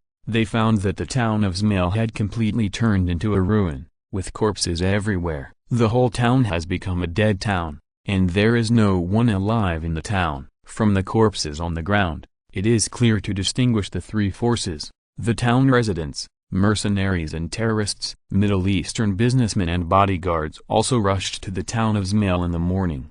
However, when they saw the government soldiers appear, they decisively chose to hide and did not dare to show up. The government soldiers left after observing for a while. As for the aftermath of the town of Zmail, it is not the responsibility of the government army. After the government soldiers left, the Middle Eastern businessmen searched everywhere in the town for the whereabouts of highly enriched uranium. The villa where the Black Wolf mercenary group was located had been in the fire and was burned to ashes, but the basement was safe and sound. The only trouble was that the entrance to the basement was buried by the ruins of the collapsed villa. After searching the town of Zmail, the Middle Eastern businessmen did not find highly enriched uranium. They left in a hurry, fearing that the government soldiers would return at any time. This time, The deal was officially aborted.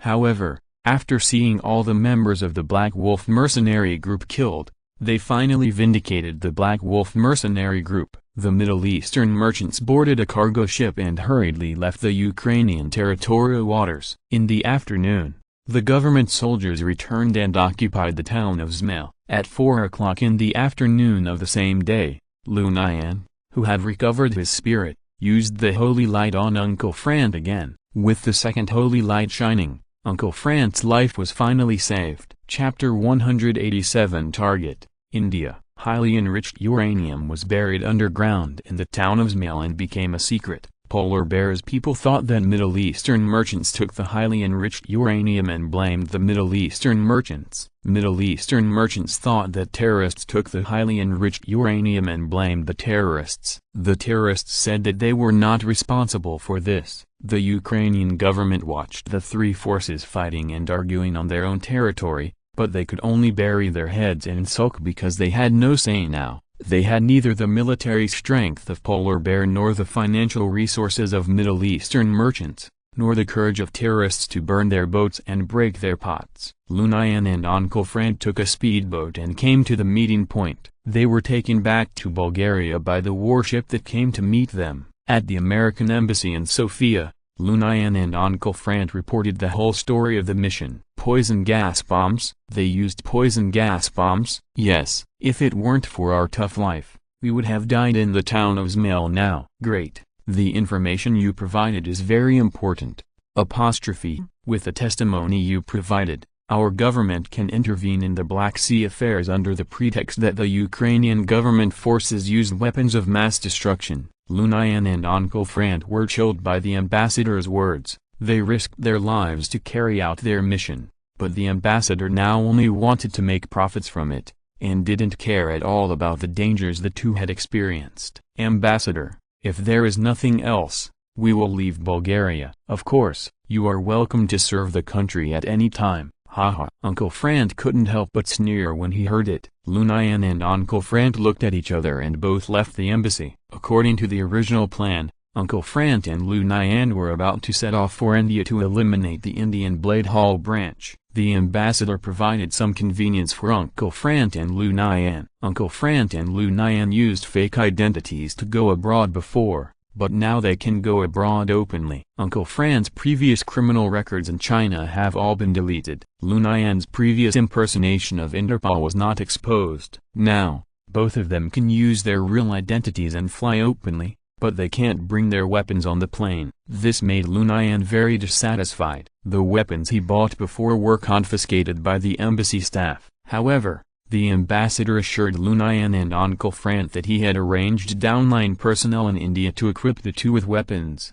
Upon hearing this, Lu Nian and Uncle Frank questioned the ambassador's enthusiastic help. However, no matter what Lu Nian and Uncle Frank thought, the two finally left Bulgaria empty-handed. It takes nearly 9 hours to fly from Sofia, the capital of Bulgaria, to Mumbai, India. The ambassador thoughtfully arranged a first-class cabin for the two. On the plane, Lu Nian and Uncle Frank had a conversation. Uncle Frank, I always feel that the ambassador's purpose is not pure. He is so enthusiastic to help us. I always feel that this matter must be not simple. Haha. Lu Nian, your observation is getting more and more acute. In fact, I have discovered this problem a long time ago. If it is not as I expected, our trip to India this time will definitely not be peaceful. You won't ask us to do dangerous things under the guise of serving the country again, right? This time on Izmail's trip, we really had a narrow escape. If I hadn't awakened my superpowers, Uncle Frank would have died. Well, this time, Uncle owes you a favor, and I will definitely repay you in the future. Uncle Frank, it's too hurtful for us to say this between the two of us. You are my only relative. I will definitely not let anything happen to you. Uncle Frank felt warm in his heart when he heard this, and tears flowed out uncontrollably. Lu Nian, don't worry, Uncle will be fine. Uncle Frank, do you have any clues about the Indian branch of Blade Hall? I heard about the Indian branch of Blade Hall when I was in London. There are 3 branches of Blade Hall in India, in Mumbai, Chennai and Shadow Academy in Kolkata. Shadow Academy? Shadow Academy is an organization that specializes in training killers. Most of the members of Blade Hall graduated from Shadow Academy. Then if we destroy Shadow Academy, will we no longer have to face the pursuit of Blade Hall in the future? It's not that simple. Shadow Academy is not that easy to destroy. Really? Lu Nian was skeptical. Number 1. Do you have any information about Shadow Academy? After a few seconds. Sir Cavalier, I found it. The Ten Rings have 2 organizations that specialize in training killers. One is the Shadow Academy in India, and the other is the Amazon Academy in Brazil. There's one in Brazil too? The Ten Rings have really long arms. As the largest organization on Earth, the Ten Rings are far more powerful than you can imagine. I don't care about these things. Tell me some information about the Shadow Academy. The Shadow Academy of the Ten Rings was established 43 years ago. At that time, Mandarin felt that the strength of his men was poor, and he urgently needed a group of elites to go out on missions. So, Mandarin supported the construction of the Shadow Academy. The Shadow Academy is one of the most profitable departments of the Ten Rings. Tens of thousands of assassinations occur every year around the world, and nearly a quarter of the killers are graduates of the Shadow Academy. This Shadow Academy is really not a good thing. Lord Cavalier,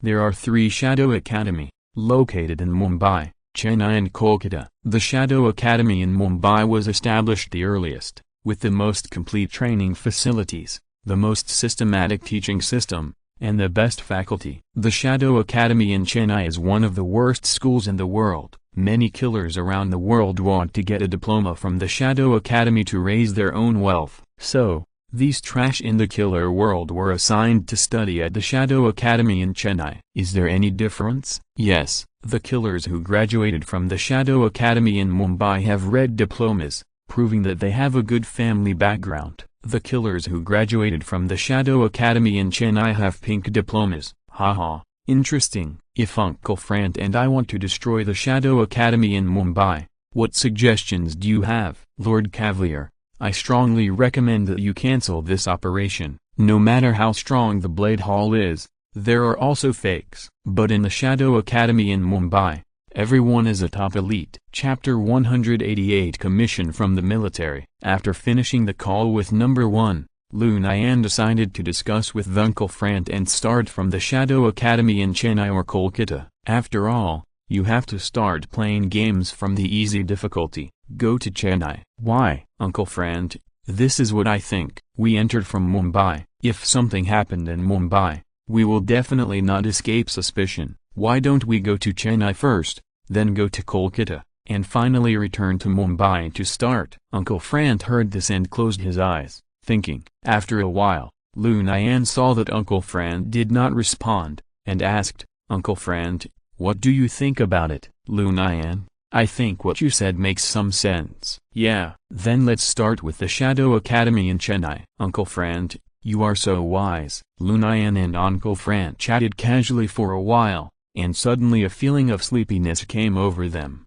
and they both fell asleep in their seats. Fortunately, this flight was very safe and there was no terrorist hijacking. A few hours later, the plane landed safely at Mumbai's Chhatrapati Shivaji International Airport. Mumbai, with a population of over 20 million, is India's largest city and largest port. It concentrates 40% of India's foreign trade, 50% of cash flow, 60% of logistics, and 92% of stock trading.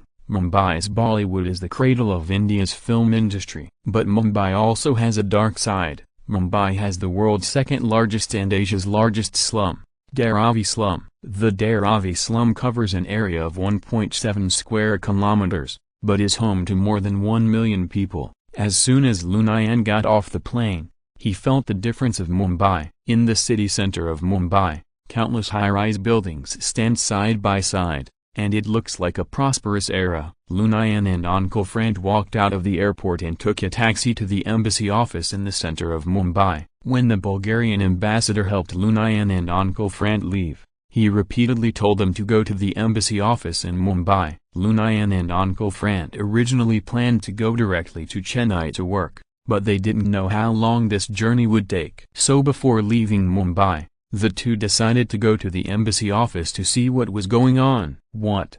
Question mark. Uncle Frank couldn't help but exclaimed in the reception room of the embassy office. Yes, this is our commission request. We are just ordinary people. I'm afraid we can't do anything. If you are not satisfied with the reward, we can still add more. This is not a question of reward. It's too dangerous. As soon as Uncle Frank and Lu Nian arrived at the embassy office, the head of the embassy office directly made a commission request to the two people. It's called a commission request, but it's actually an order. In Uttarakhand, northern India, there is a secret military base of the U.S. military. In this military base, there is a U.S. military biological and chemical weapons research institute. Just a month ago, this biological and chemical weapons research institute suddenly lost all contact with the outside world. The U.S. Marine Corps once sent a small team to investigate, but it was completely wiped out. The reason why Lu Nian and Uncle Frank were asked to go to order the difference was because the U.S. military had already known what happened in the town of Zmail. Lu Nian and Uncle Frank were able to survive the attack of VX gas, which showed that the two people had important secrets and could resist the attack of toxins. Therefore, the investigation of the Biological and Chemical Weapons Research Institute fell on Lu Nian and Uncle Frank. Is there room for negotiation? Sorry, this is the order of the country. You can only obey. Of course, if you successfully complete this mission, in addition to getting the due reward, you will also be recognized by the country. In the future, no matter where you encounter danger in the world, the country will send people to rescue you as soon as possible. Uncle Frank smiled bitterly and replied, "Haha, I would rather not have this opportunity. You take a day off first, and then I will send someone to take you to Uttarakhand. The area around the Biological and Chemical Weapons Research Institute has been blocked by the army. As for the specific situation in the Biological and Chemical Weapons Research Institute, the commander there will tell you in detail." Okay, the situation is stronger than people, and Lu Nian and Uncle Frank chose to compromise. The next day, the embassy office arranged a special plane for Lu Nian and Uncle Frank to go to Uttarakhand. The two first arrived in Tai, the capital of Uttarakhand, and then took a military plane to Ukhimed. Ukhimed is a small village in the north of Uttarakhand with a population of several thousand. The U.S. military secretly bribed the village chief of Ukhimed and built a small military base in the mountains near Ukhimed. At the same time, the U.S. military built a 3-story biological and chemical weapons research institute underground in Ukhimed. The villagers of Ukhimed did not raise any objections to this. In order to shut up the local residents, the U.S. military distributed money door to door. No one is stupid enough to go against money. So, the Biological and Chemical Weapons Research Institute was established. The U.S. military started various secret research projects a long time ago, including the development of genetic drugs, the development of various superpower potions,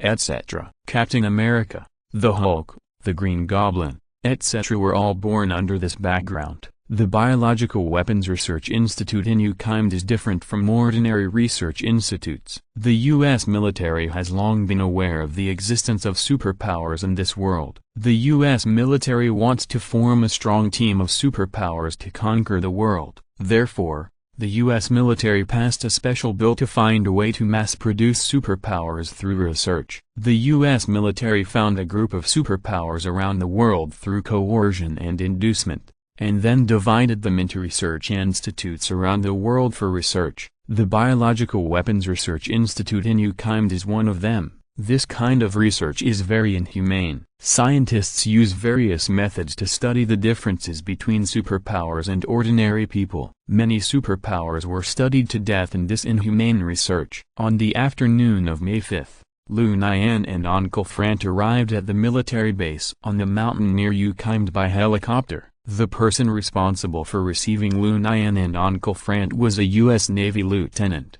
"Mr. Frank, it is our honor to invite you to carry out the mission." Uncle Frank is very famous in the U.S. Navy. Long story short, what's the situation in the institute now? See for yourselves. Uncle Frank looked down from the mountain and found that the entire village of Ukhimed had been blocked by a wall and people could not enter or leave. Chapter 189 Arrival. Major, What's the situation in the village now? Why do we have to surround the village? Ahem. We had no choice. I have lost more than a dozen soldiers in the past few days. There is no one in the village now. The villagers in the village have been infected with a strange virus. They dare not move under the sun, but at night or in the dark, they will be very active. That doesn't mean we have to seal off the entire village, right, Mr. Friend? You don't know that those villagers infected with the virus will attack the people around them crazily. Hearing this, Lu Nian suddenly interrupted. Wait, those who are infected with the virus will not become zombies, right? The major quickly opened his mouth to defend himself. No, not zombies. This virus cannot be transmitted through blood. Then how is this virus transmitted? This question depends on you. Huh?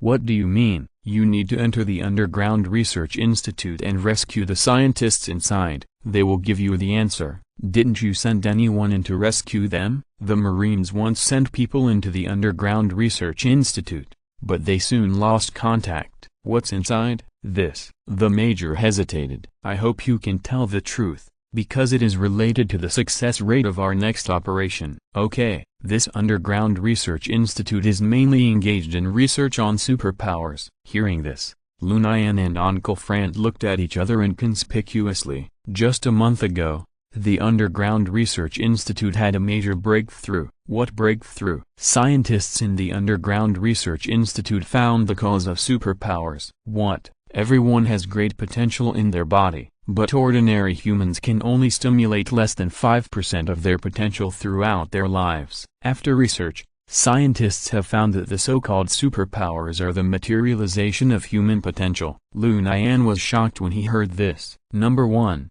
Is what he said true? Superpowers are really the materialization of my potential? Although it is far from the truth, it is almost the same. Superpowers do appear after the potential of the human body is stimulated. Number 1. Will there be any adverse consequences of doing this? The human body is like a treasure. The deeper you dig, the more treasures you will find. Uncle Frank's expression became very serious. Major, according to what you just said, the underground laboratory is now full of superpowers. The major nodded bitterly. Number 1. Can you investigate the Underground Research Institute? After a few seconds. Sir Cavalier, Knight, the power of the Underground Research Institute has not been cut off, so the surveillance cameras of the Underground Research Institute are working normally. I will now play the real-time images of the Underground Research Institute for you. Ah! Lu Nian suddenly screamed and sat down on the ground in fear. Uncle Frank immediately walked to Lu Nian's side, patted Lu Nian's shoulder, and asked with concern, Lu Nian, what's wrong with you? Are you okay? No, I'm fine. Lu Nian's face was pale. Just now, through number 1's perspective, Lu Nian saw the situation in the Underground Research Institute. The Underground Research Institute has been occupied by a large group of monsters with blue glowing bodies. This is the first time Lu Nian has seen such a monster, so he was not mentally prepared at all, and he sat down on the ground in fear. These monsters with blue glowing bodies not only have hideous faces, but also keep making strange noises from their mouths, which is creepy. Even through the camera, Lu Nian could really feel the horror of these monsters. Lu Nian, what's wrong with you? Mr. Major, can you connect to the monitoring equipment in the underground laboratory? We want to see what's going on in the underground laboratory. Hearing Lu Nian's request, the major's face became a little embarrassed. Sorry, we can't connect to the monitoring equipment in the underground laboratory. It may be broken. Lu Nian couldn't help but sneered when he heard it. Mr. Frank, when are you going to leave for the underground laboratory? Tomorrow morning. Didn't you just say that the villagers will be very active at night? Okay, I'll arrange for you to rest now. Tomorrow morning, I'll send someone to take you into Ukimed village. A soldier took Lu Nian and Uncle Frank to a room to rest. Lu Nian, did you find anything unusual just now? Uncle Frank, this mission may be very dangerous. Why do you say that? The military has concealed the truth from us. The Underground Research Institute should be occupied by a group of superpowers now. No way. Uncle Frank, I seriously suspect that this Underground Research Institute is doing some inhumane human experiments. Lu Nian, Be careful with these words. If someone hears us, we may be in trouble. Uncle Frank, I suspect that the military has ulterior motives for asking us to come here. Why do you say that? The Marine Corps sent a team in before and lost contact. What's the point of just two of us going in? Uncle Frank, I still think it's better to be careful. This military base is full of weirdness. When we enter the Underground Research Institute tomorrow, everything will be revealed. Lu Nian sighed and didn't say anything more. Lu Nian lay on the bed and asked number 1 to continue broadcasting the situation of the Underground Research Institute. This time, Lu Nian was not scared again. Lu Nian began to observe the behavior of these monsters carefully. The Underground Research Institute has 3 floors. The first floor is the staff's bedroom and dining room. The second floor is the core of the entire Underground Research Institute, and various laboratories are set up on the second floor. The third floor is similar to a warehouse. Through the surveillance camera, Lu Nian can clearly see the goods in the warehouse, including guns, ammunition and various research consumables. Lu Nian still focused his observation on the second floor. The area of the second floor is larger than the first and third floors combined. There are 6 laboratories and 2 sample culture rooms on the second floor. The 6 laboratories belong to 6 different departments, and the research directions are different. In the 2 sample culture rooms, Lu Nian found something abnormal. Mr. Cavalier, I just read the surveillance video of the institute and found that the source of this disaster is in the sample culture room. What happened? You can watch it yourself. Number 1. Read the surveillance video of the day the disaster occurred. When Lu Nian saw this scene, his eyes turned blood red in an instant. If you're listening to this novel on a channel other than Fanfic World, it means they downloaded and uploaded it without effort. We cordially invite you to visit our channel, Mundo Fanfic Novelist. There you'll find the original version of this story and you can explore many other novels of various genres. We're waiting for you to immerse yourself in a world of incredible novels. Chapter 190 Causes and Consequences. Through the surveillance camera, Lu Nian could clearly see a teenager lying in the sample culture tank. The boy was emitting a pale blue light, and it was obvious that he was a superpower. Soon, 3 researchers in white coats walked into the sample culture room and pointed at the boy in the culture tank. Lu Nian saw one of the researchers pour a tube of bright red stuff into the culture tank. Soon, the boy's pupils suddenly dilated, his whole body began to twitch, foamed at the mouth, and soon stopped breathing. The instrument next to the boy showed that the trajectory of life activities had become a straight line. Seeing this, the 3 researchers were frightened and turned pale, and began to argue fiercely. Suddenly, the boy in the culture tank suddenly opened his eyes and came back to life. Lu Nian saw that the boy's pupils had turned scarlet, as if full of murderous intent. The boy broke the glass of the culture tank with a punch and escaped from the culture tank. The boy's sudden move frightened the 3 researchers so much that they froze in place and forgot to run for a while. The boy walked towards the 3 researchers with a hideous face. Dozens of blue tentacles stretched out from the boy's body and directly inserted into the bodies of the 3 researchers. The 3 researchers screamed miserably and their bodies kept twitching. After the boy killed the 3 researchers, he threw their bodies on the ground. Lu Nian saw the bodies of the 3 researchers. Their skin began to wither, their skin color turned gray-brown, and their bodies began to emit a blue light. Soon, a scene that shocked Lu Nian happened. Lu Nian saw that the 3 dead researchers actually staggered and climbed up from the ground again. At this time, the guards of the Underground Research Institute quickly discovered the abnormality in the culture room through monitoring and sent people to solve the problem. Their way of solving the problem was simple and rough. Da-da-da-da. Accompanied by a burst of gunfire, the boy and the 3 researchers all fell to the ground. But strangely, there was no bright red blood flowing out of the 3 people. Seeing the 4 people being knocked to the ground, the guards immediately ran forward to deal with the bodies. At this time, a scientist ran in and said a few words to the guards. The guards immediately carried the 4 bodies to the laboratory. After seeing the mutated body of the boy, the scientists in the laboratory were all very excited, as if they had found a treasure. They couldn't wait to start dissecting the bodies of the boy and the 3 researchers. Then, tragedy happened. As soon as the boy's chest was cut open, A large amount of blue liquid spurted out of his body. The scientist in charge of dissecting the boy was the first to be hit, and a large amount of blue liquid was stained on his body. The scientist immediately rolled on the ground in pain, screaming, "Save me, save me." Seeing this scene, the scientists around not only did not come forward to rescue, but tacitly moved away from the scientist. No, no, no. The scientist gradually lost his breath in extreme pain. Sadly, the scientist had just died, and his companions immediately put his body on the dissection table for dissection. At this time, Lu Nian saw another jaw-dropping scene. The body of the boy lying on the dissection table suddenly began to change. A tentacle monster similar to an octopus appeared in the boy's body. The tentacle monster has more than a dozen arms,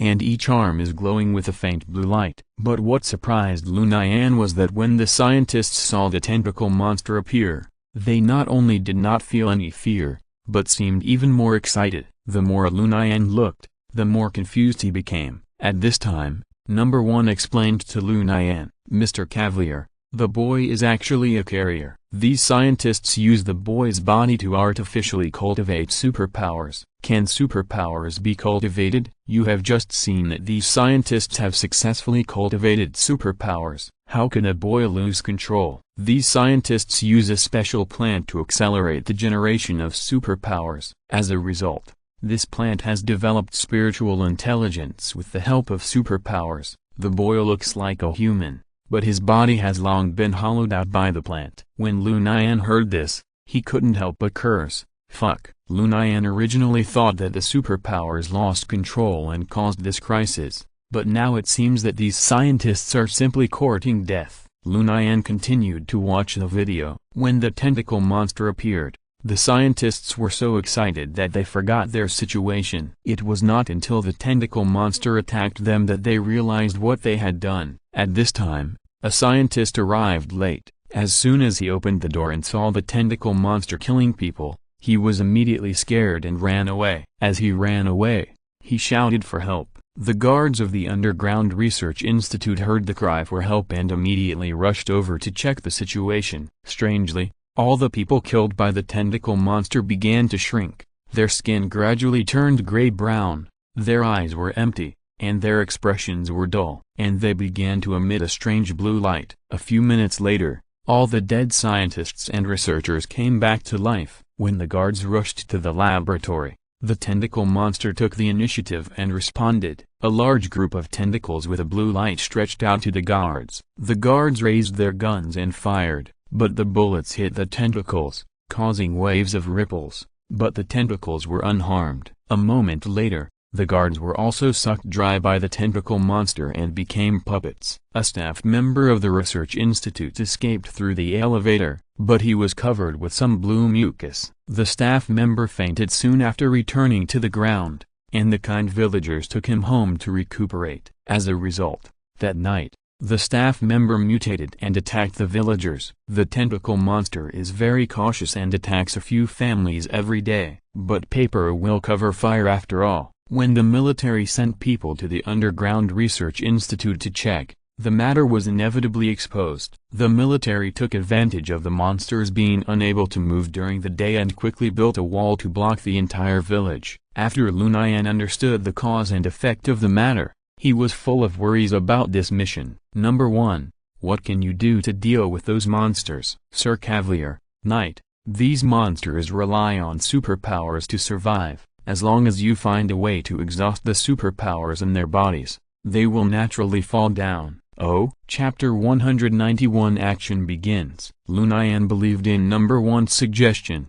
However, he was a little confused about how to use up the superpowers in the monsters. Number 1. Will the monsters' superpowers recover over time after they are consumed? According to my analysis, the monster's superpowers will recover over time. Then why didn't the monster in the Underground Research Institute come to the surface? I think it might be because of the sunlight. This kind of monster will immediately lose its combat effectiveness as soon as it comes under the sunlight. I haven't figured out the reason yet, but it might be related to the source of the superpowers. Number 1. I think of a possibility. What possibility? Because their superpowers are likely to come from vampires. So they are afraid of the sun. After a few seconds, Sir Cavalier, I investigated the origin of that boy, and he is indeed a vampire. Where did they catch the vampire? According to my analysis, the vampire they have is from the Ten Rings Gang. The Ten Rings Gang? Is the military also related to the Ten Rings Gang? The military has cooperative relations with many organizations. Damn it, Sir Cavalier, if you want to destroy the puppets under the monster, you can try to attack their brain or heart. For any life, these two places are weaknesses. How to deal with the monster? If you want to destroy this monster, you must cause enough damage to the monster. As you can see from the surveillance footage, this monster has the ability to resist all attacks. Ordinary attacks have no effect on it. Early in the morning of May 16th, just after the sun rose, Uncle Fran took Lu Nian to choose weapons and prepare to set off. Uncle Fran still chose the M16 and Browning pistol, while Lu Nian chose the M249 squad machine gun. The M249 squad machine gun is the standard of the Marine Corps. It weighs 10 kg, uses 5.56 mm bullets, and has a magazine capacity of 200 rounds. Lu Nian knew that the monsters in the Underground Research Institute could use superpowers to be immune to bullet attacks, so Lu Nian deliberately chose the large-capacity M249 as a weapon. In addition to the M249 squad machine gun, Lu Nian chose the M45A1 pistol as his secondary weapon. The M45A1 pistol is the standard of special forces such as the Navy SEALs, Marines, and Delta Force. It has an 8-round magazine and is powerful in close combat, making it very suitable for indoor combat. Everything was ready, and the military used a helicopter to send Uncle Fran and Lu Nian to the village of Ukaimed. The rescue operation officially began. The small village of Ukaimed has a population of thousands. The major only said yesterday that hundreds of infected villagers were killed in general, but the young master knew nothing about the specific situation in the village. Lu Nian and Uncle Fran used a rappel to land directly in the center of the village. The gate of the Underground Research Institute is located in the backyard of the village chief's house, which can be said to be the safest place in the whole village. The village chief provided a lot of shelter for the military, but after the disaster, the village chief's family was the first to suffer. Lu Nian and Uncle Fran walked into the village chief's house fully armed. As soon as they entered the yard, Lu Nian and Uncle Fran heard strange sounds coming from the house. Gurgle tilde gurgle tilde. Lu Nian and Uncle Fran saw the puppets in the room through the glass. They had dull expressions, empty eyes, dry skin, pale complexion, and a strange blue light on their bodies. They also made strange noises from time to time, and their appearance was very scary. Even though Lu Nian had made sufficient mental preparations, it was still difficult to calm down when he saw such a monster with his own eyes, and his hands began to tremble. Seeing this, Uncle Fran immediately put his hand on Lu Nian's shoulder and encouraged him. Lu Nian, calm down. Uncle Fran, do we really have to fight these monsters? Don't worry, Lu Nian, we have weapons in our hands. After Uncle Fran finished speaking, he raised the M16 in his hand and accurately blew off the heads of several puppets in front of the window. Uncle Fran, is he dead? I don't know, he should be dead. I'll go and see. Uncle Fran raised his gun and walked to the window, wanting to confirm whether the puppet was dead. Lu Nian was worried, so he took out his pistol and followed him. Through the window, Lu Nian and Uncle Fran could see several puppets lying on the ground, and the blue light on their bodies gradually dimmed. Seeing this, Lu Nian thought to himself, it seems that what number one said is true. As long as we hit the head, these puppets will die. Lu Nian, did you see it? These guys will die too. Lu Nian nodded gently. Okay, it's time for us to go to the Underground Research Institute. Uncle Fran looked at a staircase in the backyard, which was the only passage leading to the gate of the Underground Research Institute. Shasha. At this time, Lu Nian relied on his extraordinary hearing to hear a strange noise coming from outside the yard. Uncle Fran, be careful, something is happening. Huh? We seem to be surrounded by something. Upon hearing this, Uncle Fran immediately raised his gun and was on guard. Bang! Just when Lu Nian and Uncle Fran were highly alert, the backyard gate was knocked open. What caught their eyes was a group of huge pigs. However, these pigs seemed a little different. with a strange blue light on their bodies. Number 1. Isn't it said that vampires are afraid of light? Why are these pigs okay? Lord Cavalier, I infer that these domestic pigs were not directly infected, but because they ate the bodies of those infected, their genes mutated. They are essentially ordinary domestic pigs, so they are not afraid of sunlight. Fuck. The pigs saw Lu Nian and Uncle Frank, and obviously regarded them as food, and rushed over with huff, huff, da. Uncle Frank immediately raised his gun and shot, trying to stop the pigs from moving forward. Unfortunately, the pigs had thick skin and flesh. Although the bullets hit the pigs and the pigs screamed in pain, they continued to rush. Lu Nian immediately raised the M249 squad machine gun and fired at the pigs. 200 bullets were swept away in an instant. The 3 pigs fell to the ground, unable to move, and kept gasping for air. Uncle Frank was surprised and said, "It's not dead yet? What kind of monster is this?" Uncle Frank, this is the enemy we are about to face. Lu Nian changed the bullets of the M249 squad machine gun, then took out the M45A1 pistol, walked up to the pigs, and shot them in the head one by one. As a result, Lu Nian was scared again. Lu Nian fired 3 shots at a pig's head, and the pig was still gasping for breath and did not die. Fuck, what kind of monster is this? This time, Lu Nian began to panic. Number 1. What's going on? Why can't I kill this pig? Chapter 192.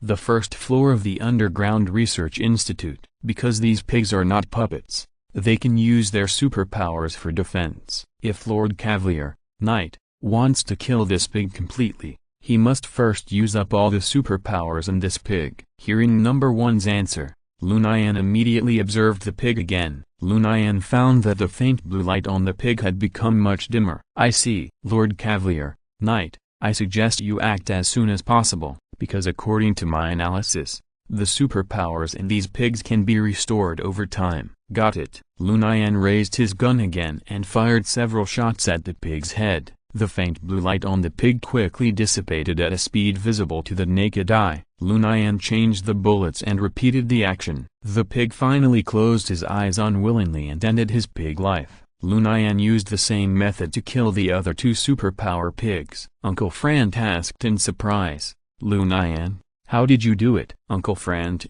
these are not ordinary pigs, but superpower pigs. Superpower pigs? These pigs were originally ordinary pigs, but after eating the bodies of puppets, they gained some superpowers. The blue light on their bodies is the light of superpowers. I was wondering why these pigs were so hard to kill. It turns out they are superpower pigs. Uncle Frank did not bother about how Lu Nian knew this information, which made Lu Nian feel relieved. Lu Nian did not want to expose the existence of Number 1 to anyone. Uncle Frank, let's go. Uncle Frank was staring at the corpses of 3 superpower pigs on the ground in a daze. When he heard Lu Nian's words, he immediately responded casually, "Oh, okay." Lu Nian and Uncle Frank walked towards the entrance of the underground laboratory. After walking up a flight of stairs, a huge elevator appeared in front of the 2. The road was dark, so Lu Nian and Uncle Frank put on night vision goggles. When they were about to reach the end of the stairs, Uncle Frank suddenly shouted, "Lu Nian, danger!" Gurgle tilde because the elevator in the basement is indoors. There are several puppets lurking here. Fortunately, Uncle Frank was always alert and reacted very quickly. The moment the puppets rushed over, he immediately opened fire. Lu Nian was still in shock and stood there breathing heavily. "Thank you, Uncle Frank." "Lu Nian, are you okay?" "No, I'm fine." "Lu Nian, in dark places like this, you must always be vigilant in the future." "I know." "Let's go. There are 3 floors in the Underground Research Institute. We will clean them one by one." "Yes." Uncle Frank pressed the elevator button. Lu Nian took the opportunity to take a look at the puppet on the ground. He seemed to be thinking about something. "What's wrong? Is there a problem?" "Uncle Frank, why did the military insist on sending us to this time? Are you still thinking about this? It doesn't make sense that the Marines couldn't solve the problem, so they sent us here." At this time, Number 1 answered Lu Nian's question. "Sir Cavalier, I just checked the military's top-secret files and found that the military listed Mr. Frant as a superhuman. But what does it have to do with me? Sir Cavalier, have you forgotten? This mission was originally assigned to Mr. Frant alone, but you insisted on coming, so, Ding dong. At this time, the elevator came up. Uncle Frant habitually raised his gun and aimed at the elevator door. Seeing this, Lu Nian also raised his M45A1 pistol and aimed at the elevator door. Bang bang. As the elevator door opened, 6 puppets rushed in from the elevator in an instant. Uncle Frant and Lu Nian were well prepared. With a few shots, they all fell down. Afterwards, Uncle Frant and Lu Nian took off their night vision goggles and walked into the elevator. Uncle Frant pressed the button for the basement floor. In the elevator, Uncle Frant continued to comfort Lu Nian. Lu Nian, don't worry, the opponents this time are all of this level. As long as you can stay calm and don't shake your hands when you shoot, there will be no problem. Uncle Frant, I always feel that this time it's not that simple. The surveillance video in the Underground Research Institute was only kept before the Marines entered. For some reason, the surveillance video after that disappeared. Number 1 suspected that someone deliberately turned off the surveillance video. Ding dong. At this time, the elevator reached the basement floor. Uncle Frant raised his gun and walked out first. Lu Nian followed closely. The basement floor is the bedroom and dining room. When the accident happened, the laboratory was operating normally, so there were not many people left in the basement floor. Lu Nian was responsible for opening the door, and Uncle Frant was responsible for shooting. The two cooperated tacitly and cleaned up one room after another. Finally, the two came to the restaurant. Lu Nian, how do you feel? I said these puppets will not pose any threat to us. Uncle Frant, I still feel something is wrong. Why didn't the Marines clean up the underground floor when they entered the Underground Research Institute? Maybe they went directly to the second underground floor. That doesn't make sense. Lu Nian, don't think too much. Now there is only the restaurant left to clean up. Let's keep up the good work and take down the underground floor in one go. Yeah. Bang. Uncle Frant kicked open the door of the restaurant and rushed in with his gun raised. The huge restaurant was empty. Haha. I thought there would be a lot of people in the restaurant. It seems that I worried for nothing. Lu Nian couldn't help but frown. With his extraordinary hearing, Lu Nian felt a strange sound deep in the restaurant. Uncle Frant, don't let your guard down. Maybe the enemy is hiding in the kitchen. That makes sense. Let's go to the kitchen and take a look. Uncle Frant raised his gun and walked towards the kitchen. At this time, Lu Nian subconsciously turned his head and suddenly found that the elevator had moved by itself. Uncle Frant, the elevator. What happened to the elevator? The elevator went down. Impossible. Don't be kidding. It's true. Come and see. Uncle Frant smiled and looked back, but was stunned. The elevator really moved by itself? This is impossible. Uncle Frant, this Underground Research Institute is really not as simple as it looks on the surface. Well, anyway, let's clean up the restaurant first. Okay. In the kitchen deep in the restaurant, 3 infected chefs were busy. They held kitchen knives in their hands and cut meat skillfully. And on the chopping board,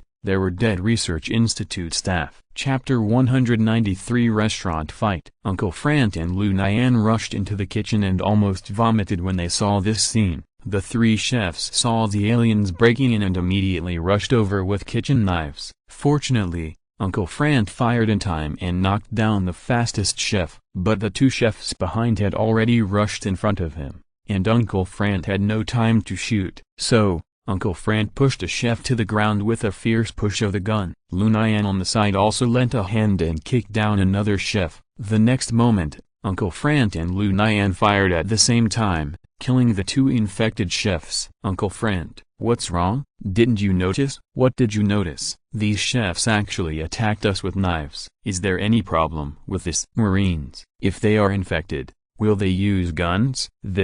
Just as Lu Nian and Uncle Frant were fighting in the kitchen, the elevator door opened, and 8 Marines with guns walked out of the elevator and walked towards the restaurant. Lu Nian once again relied on his extraordinary hearing to hear the footsteps in the corridor. Uncle Frant, someone is coming. Who? I don't know, but there are a lot of footsteps. It must not be one person. Can you hear it? Why can't I hear it? Let's talk about this later. Uncle Frank, let's get ready for battle now. Okay. Uncle Frank and Lu Nian returned to the restaurant. They could see through the glass on the door that several gunmen were walking towards the restaurant aggressively. Uncle Frank observed the environment and made a prompt decision to put down several dining tables to serve as temporary shelters. Lu Nian, what are you daydreaming about? Come here. Uncle Frank hid behind the dining table. 8 Marines walked into the restaurant and without saying a word, they started firing at Lu Nian and Uncle Frank. Seeing this,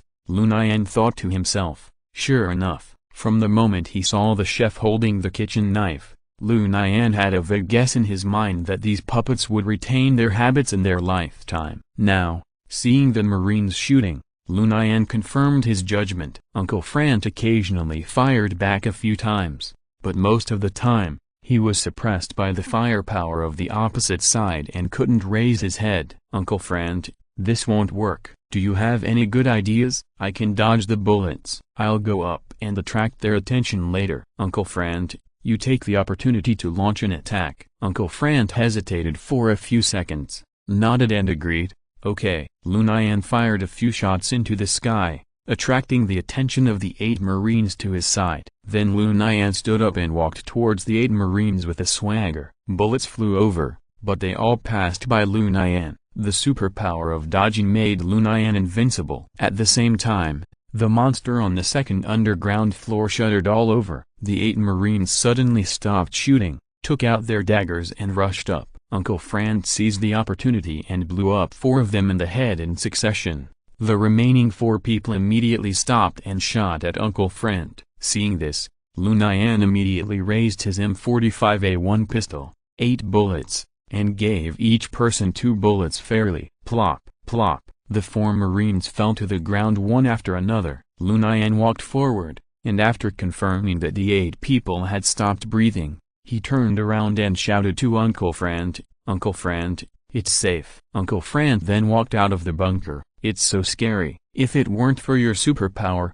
we might have died here today. Uncle Frank, we can't let our guard down. There must be more than 8 Marines. The battle on the second underground floor must not be that easy. Yes, we must be fully prepared. Uncle Frank walked to the bodies of several Marines and began to search. Flash bombs? Good. It's a pity there are no smoke bombs. As for guns and bullets, Uncle Frank didn't take them. Then, Uncle Frank thought about it, suddenly took out a dagger, and started to work. Uncle Frank, what are you doing? Making a simple bunker. We can move it directly to the elevator later. Uncle Frank, I don't think it's necessary. I can hide from the bullets in front and attract firepower, and you can just shoot from the back. Haha. Even if I want to shoot, I have to be in a safe environment, right? Don't forget, the other side also has a gun. Lu Nian thought so too, so he stepped forward to help Uncle Frank make a simple bunker. At the same time, on the second floor of the Underground Research Institute,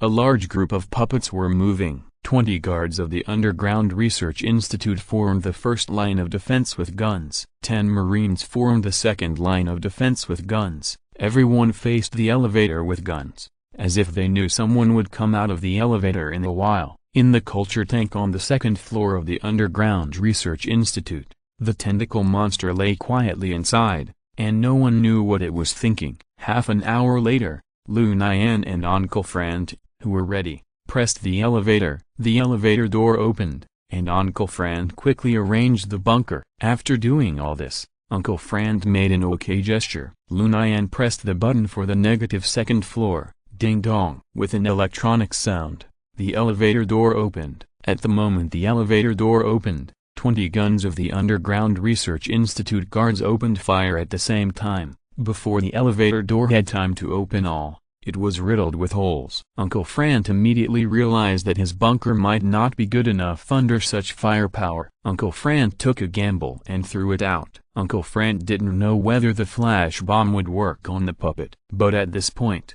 Uncle Frank had no other choice but to take a gamble. Bang! The moment the flash bomb was detonated, the entire elevator entrance seemed to be surrounded by daylight. The gunshots at the elevator entrance continued. Lu Nian, go out and see if the flash bomb has worked. Okay. Lu Nian bravely walked out. Lu Nian saw that although the 20 guards were still firing their guns in a daze, their guns were pointed in all directions. It was obvious that the flash bomb just now had worked. Uncle Friend, good opportunity. Lu Nian did not hesitate and immediately drew his gun and started shooting. Uncle Friend hid behind the bunker to provide support. Just when Lu Nian and Uncle Friend were about to wipe out the 20 guards, a shocking change happened. Chapter 194 Negotiation. 10 Marines suddenly took out grenades from their waists and threw them into the elevator. Uncle Friend, there are grenades. The elevator was very small. In this case, Lu Nian and Uncle Friend had no choice but to rush forward. Picking up grenades and throwing them out may seem awesome, but it can only be done when facing 1 or 2 grenades. Facing 10 grenades, the remaining grenades exploded before you had time to throw them all back. At this time, the only way to survive is to rush forward. The 10 Marines also reacted quickly. After throwing the grenades, they immediately raised their guns and fired, trying to completely block the road. With bullets blocking the road in front and grenades blocking the road behind, Lu Nian and Uncle Friend were in a real desperate situation. Uncle Friend, I'm sorry. At the critical moment of life and death, Lu Nian burst out with amazing potential. Lu Nian slammed into the wall beside him. The wall immediately dented. Lu Nian immediately kicked hard, broke the wall, and pushed Uncle Friend in. As soon as Lu Nian finished all this, the 10 grenades in the elevator exploded. Boom! With a loud bang, the entire elevator was completely blown up by the grenades and fell directly to the negative 3rd floor. Because of the damage to the elevator and the explosion of the grenades, the power system of the Underground Research Institute had some problems. All the lights in the Underground Research Institute began to flicker, making the atmosphere on the scene more and more weird. Lu Nian was directly pushed out by the huge air wave generated by the explosion. His head tilted, and he fainted. Uncle Friend also fell into a coma because Lu Nian just hit too hard. The 10 Marines suddenly stopped shooting. Hiss tilde hiss tilde hiss tilde. The lights in the room flickered because of the unstable voltage. Lu Nian slowly opened his eyes. It hurts. Even if Lu Nian is now a Delta-level mutant, he can't stop the simultaneous explosion of 10 grenades. Lu Nian looked down and found that his clothes were gone. He was now naked. Fortunately, Delta mutants have greatly improved their ability to resist heat and cold, so Lu Nian didn't feel cold without clothes. You're awake. A mechanical, emotionless voice came. Lu Nian looked in the direction of the voice and found that a scientist from the Underground Research Institute was standing in front of him. Who are you? Did you save me? My name is Omega. Omega? What a strange name. This is the name you humans gave me. We humans ... Aren't you a human? Who are you? I just said that my name is Omega. After Omega finished speaking, a strange blue light suddenly came out of his head. Seeing this scene, Lu Nian opened his mouth in surprise. You are, that's right, I am the controller of this Underground Research Institute. Omega. I know, you are the tentacle monster in the Underground Research Institute. Tentacle monster?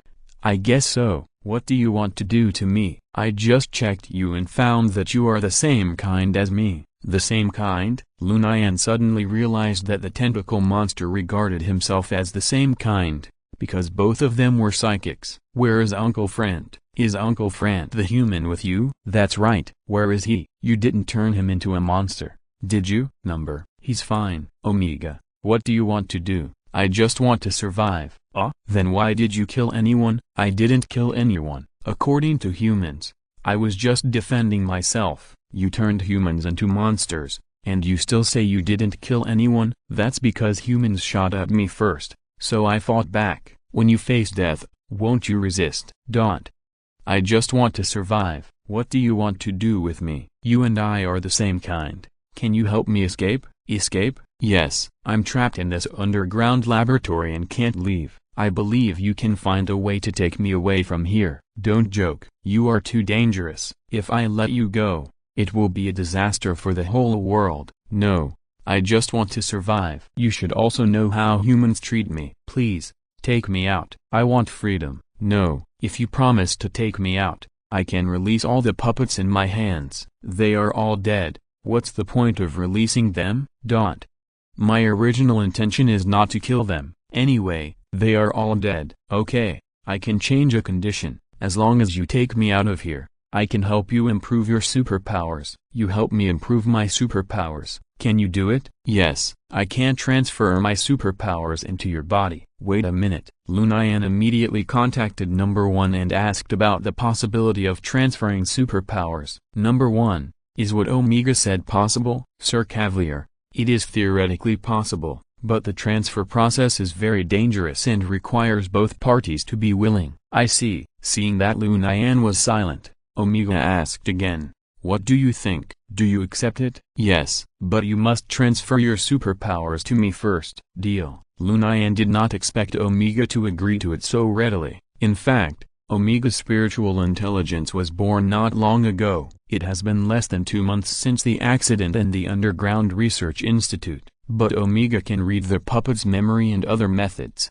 so it grows very fast. Since you agreed, when will we start transferring superpowers? Any time is fine, but have you thought about how to take me away from here? I want to ask, Omega, is your true form a tentacle monster? Yes, the tentacle monster is too big. It's not convenient for me to take you away. That's easy. I can concentrate everything I have on a tentacle. When the time comes, you just need to take this tentacle out. Then what will you do after you leave here? I just want to survive. Okay, when the time comes, I will release you into the sea. You should have no problem, right? No problem. Thank you. Then let's start. Relax your mind and don't resist me. After Omega finished speaking, he stretched out several tentacles and placed them on Lu Nian's body. The faint blue light continued to be transmitted from Omega's body to Lu Nian's body. Chapter 195 End. After an unknown amount of time, Omega stops transmitting his supernatural powers. That's enough. That's enough? If you transmit more,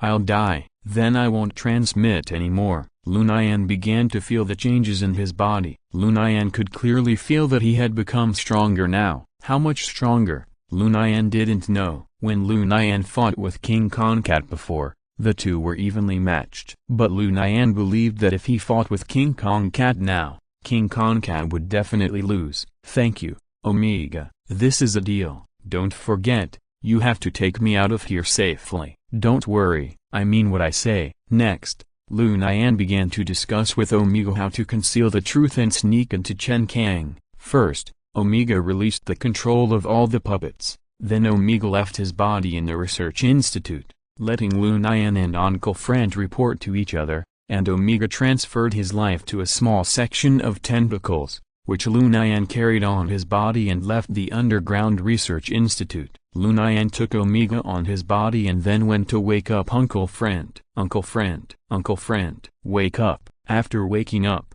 Uncle Frank quickly climbed up alertly. Lu Nian, where are those puppets? Uncle Frank, it's okay.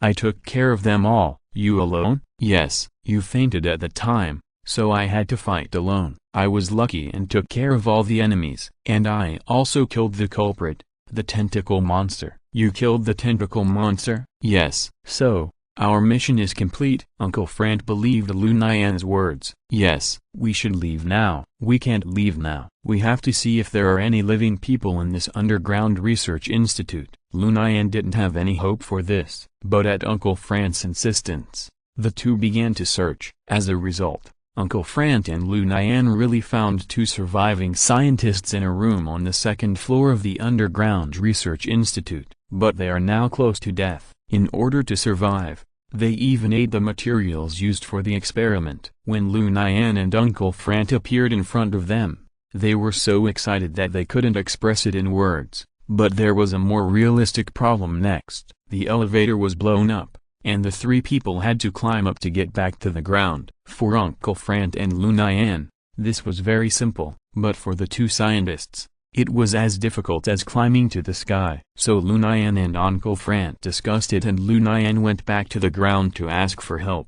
Except for Omega's release of control, there were no puppets in the whole village. The elevator corridor had been blown beyond recognition, and there were several bulges. Lu Nian climbed to the ground in a few minutes with his agile skills. After Lu Nian climbed back to the ground, He took out the signal gun prepared by the military and fired it into the sky. The major on the mountain saw the signal and was shocked. So fast? Did they solve it in just half a day? The major was skeptical about this. The major immediately ordered someone to drive a helicopter to check the situation. If any abnormalities were found, the major ordered them to solve it on the spot. Hearing the sound of a helicopter in the sky, Lu Nian felt relieved. There was only Lu Nian on the ground, without any puppets. The pilots and soldiers on the plane looked at each other, unable to confirm that the ground was safe. Lu Nian was a little anxious when he saw that the helicopter had not come down for a long time. Lu Nian shouted at the helicopter, "Come down quickly to save people."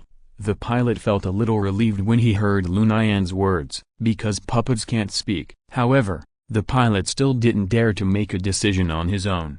So he contacted the major and asked what to do next. After confirming that Lu Nian was normal, the major let the helicopter land in the small village of Ukaimed. Seeing the soldiers on the helicopter coming out, Lu Nian immediately complained, "What are you doing? You are so slow. If the scientists die, it will be your fault." "Sorry, we were just asking the major for instructions, so we came down late." There are only 2 scientists alive in the Underground Research Institute, but they are tired and hungry now. "Do you have any food and water?" "Number, but I can ask the major and it will be delivered soon." "Then hurry up. Anyway, our mission is completed. You can handle the rest by yourselves." Soon, 2 more helicopters landed in the small village of Ukaimed. A large number of soldiers entered the Underground Research Institute and began to clean up the scene. The bodies of the tentacle monster and the puppet man were all taken away by the military. 2 severely dehydrated and hungry scientists were also rescued. They were regarded as key protected objects and received strict protection from the military. The small village of Ukaimed has become a dead village,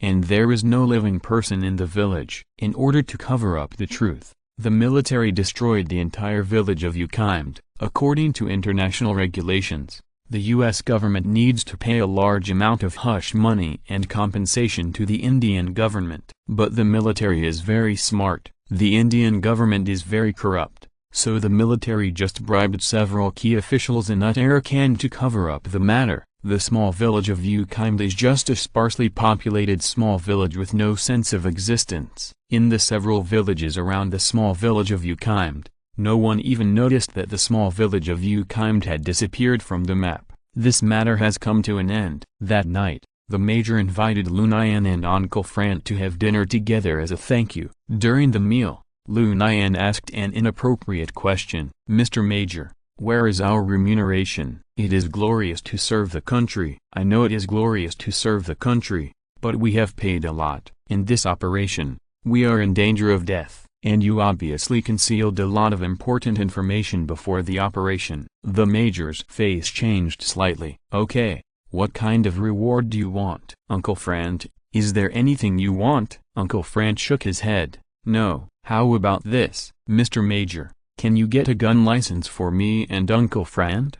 "What do you mean?" "A gun license that allows us to carry guns in any country and any place." "Are you crazy?" "I'm not crazy. This is my only request. What do you think? Can you do it?" "Impossible." "Why?" "I think this is easy to do. Many countries ban guns, and the kind of gun license you mentioned simply cannot exist." Chapter 196. Next stop, Chennai. After Lu Nian bargained with the major finally agreed to give Lu Nian and Uncle Frant a special gun license. In the future, when they take international flights, Lu Nian and Uncle Frant can bring guns on the plane without any scruples. Early in the morning of May 17th, the military sent Lu Nian and Uncle Frant to Tai, the capital of Uttarakhand, by helicopter. The military did not care about what happened afterwards. On the helicopter, Lu Nian and Uncle Frant chatted. Lu Nian: "Uncle Frant, is there a problem? Are you really okay? Are you possessed by something?" "No." "How is that possible?" "I'm glad you're okay. If you have any questions, be sure to tell me as soon as possible." "Yes." "Then let's discuss where to go next. It's quite close to Kolkata here." "How about Kolkata?" "Uncle Frant, I think it's better to go to Chennai." "Why?" "Chennai is a bit far away." "Uncle Frant, we just appeared in Uttarakhand. If we attack the Shadow Academy in Kolkata at this time, we will definitely be discovered by the other party. So, we should choose the Shadow Academy in Chennai, which is the farthest away. You make sense. Lu Nian did this for selfish reasons. Lu Nian had an agreement with Omega to send Omega to the sea and release him. Kolkata is inland, and only Chennai has a seaside. When Lu Nian and Uncle Frant arrived at the Thai airport, Lu Nian couldn't help complaining. The military is so stingy. We did so much, but they didn't even reimburse us for our air tickets. Forget it. I didn't expect the military to give us any benefits. Next time, I won't help the military no matter what. At this time, Number 1 told Lu Nian a bad news. Sir Cavalier, the military just put you in the same category as Uncle Frant. Huh? What's that? Superhuman. Is there a problem? The military has been committed to building a superhuman force, but they have been failing. What does this have to do with me? You performed too well in this mission. Why should I be remembered for my outstanding performance? After all, there are very few people with superpowers on Earth. Humphrey. Lu Nian encountered a little trouble when going through security. The security scanner showed that Lu Nian had contraband on him, but the airport security personnel could not find any problems. Lu Nian immediately thought of the problem: the tentacles attached to Omega. Omega is considered life. Although it was just a tentacle, it was alive. No one noticed that there was something wrong with this tentacle. In their opinion, it was just an octopus tentacle. The security personnel kept searching Lu Nian, but they didn't find anything wrong with him. In the end, the airport staff simply asked Lu Nian for a bribe of $100 and let him in. From beginning to end, Uncle Frant stood silently by the side. An hour later, Lu Nian and Uncle Frant boarded a plane to Chennai. Chennai, formerly known as Madras, is a city on the east coast of South India. Chennai is the capital of Tamil Nadu and the fourth largest city in India with a population of over 10 million. The Shadow Academy in Chennai is located on a luxury cruise ship on the sea. This luxury cruise ship is called Taj and can accommodate 800 people living on board at the same time. Although this is just a place to get a killer diploma, the sense of ceremony here is very strong. The wealthy Chennai Shadow Academy has bought an isolated island on the sea as a training base in recent years. This island is very suitable for wilderness survival training. Chennai Shadow Academy did exactly that. Every graduation season, Chennai Shadow Academy would gather all the graduates together and throw them onto this island to play a chicken game. The 100 people who survived would graduate successfully. If Lu Nian and Uncle Frant wanted to destroy Chennai Shadow Academy, they had to go out to sea by boat, but before that, they had to find the location of the Taj. The Taj was not stationary on the sea, because the people at Chennai Shadow Academy also knew that the business they were doing was shady. The Taj was always on the move, but for Lu Nian, it was easy to find the location of Chennai Shadow Academy. Number 1. Help me lock on the location of the Taj. Sir Cavalier, Knight, I have locked on the location of the Taj. Well, keep an eye on it for me first. If there is anything unusual, notify me immediately. Okay, Sir Cavalier, Knight. After arranging the affairs of Chennai Shadow Academy, Lu Nian and Uncle Frant spent 2 days on vacation in Chennai. Lu Nian, is it really okay? Can you find the whereabouts of the Taj? Uncle Frant, don't worry, I have already told my friend that he will help us find the location of the Taj. It's a rare trip for us to India, so let's take a 2-day vacation. This, Uncle Frant, even if you want revenge, don't rush it. Recently, we have been tense. We should let our bodies rest well, so that we can fight better. You have a point. Uncle Frant experienced 2 consecutive battles in London and Paris, and then went to the small town of Ismail to perform a mission, and almost lost his life. Just now, he went to the small village of Ukaimat to perform a mission, and he was also a life-threatening situation. Okay, let's rest for 2 days before we do it. Seeing that Uncle Frant agreed, Lu Nian showed a proud smile on his face. On the evening of May 17th, Lu Nian brought Omega to the beach alone. Omega, this is the sea. From now on, you will survive in the sea by yourself. Is that okay? No problem. Life like us can survive anywhere. It's just that my current body is more suitable for living in the sea. Omega always believed that Lu Nian was the same kind of life as himself. Lu Nian was too lazy to discuss this issue with Omega. Well, Omega, remember, don't attack humans again in the future. I know, thank you again, Lu Nian. Omega was grateful to Lu Nian, and then walked into the depths of the sea little by little. Seeing that Omega completely disappeared in front of him, Lu Nian couldn't help but breathe a sigh of relief. Lu Nian didn't know whether he was right or wrong to do this. But Lu Nian couldn't bear to kill Omega, because Omega was not wrong.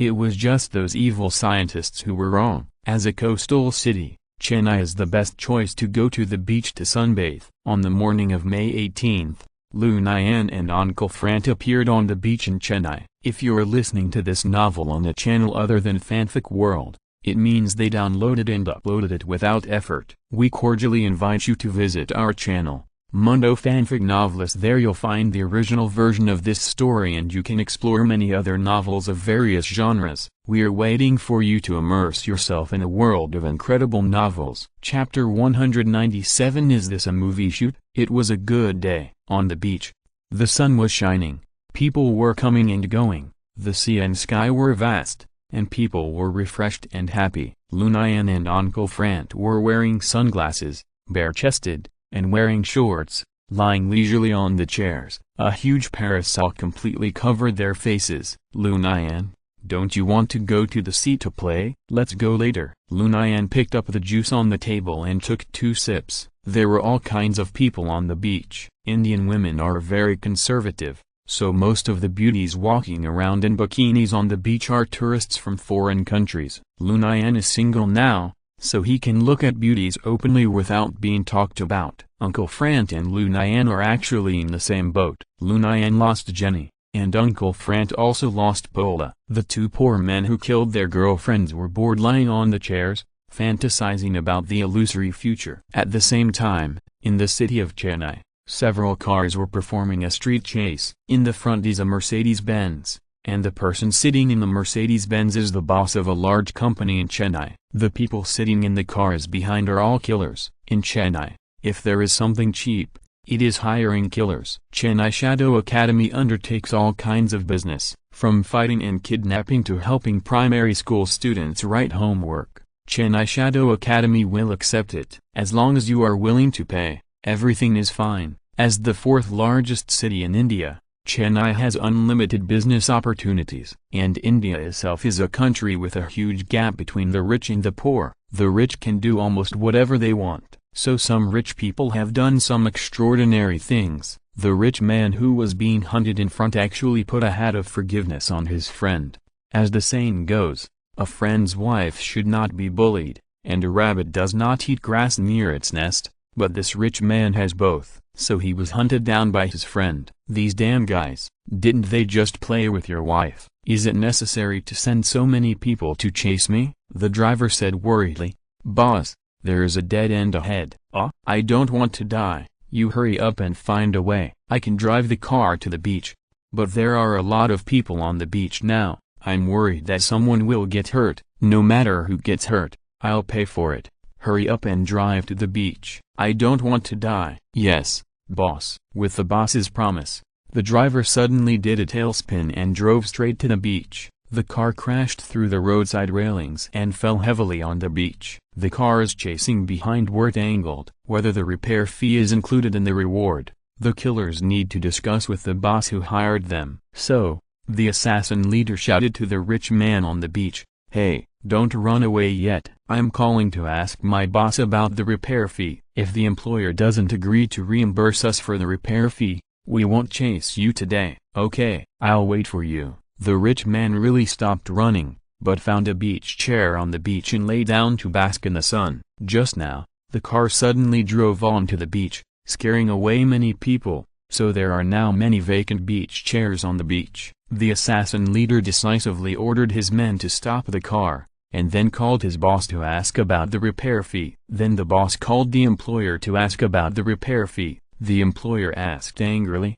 "Where is the person?" The boss had to call his men to ask where the target was. The men reported that the target was on the beach, and if they didn't break the railings on the roadside, they couldn't catch up with the target, so the repair fee had to be resolved. So the boss relayed these words to the employer, The employer was forced to agree to add the repair fee on top of the original commission. The boss conveyed the employer's decision to his subordinates. This back and forth wasted half an hour. In this half hour, the rich man had countless opportunities to escape, but he didn't. He lay leisurely on the beach chair, enjoying the sunshine, sea breeze and beautiful scenery. A jaw-dropping scene happened again. The killer leader shouted at the rich man, "Get ready to run away. I received an order from the employer, and he will reimburse us for the car repair fee." Fuck. The rich man cursed and hurriedly fled back to the car. The killer leader continued to shout, "In order to reflect the spirit of fairness and justice,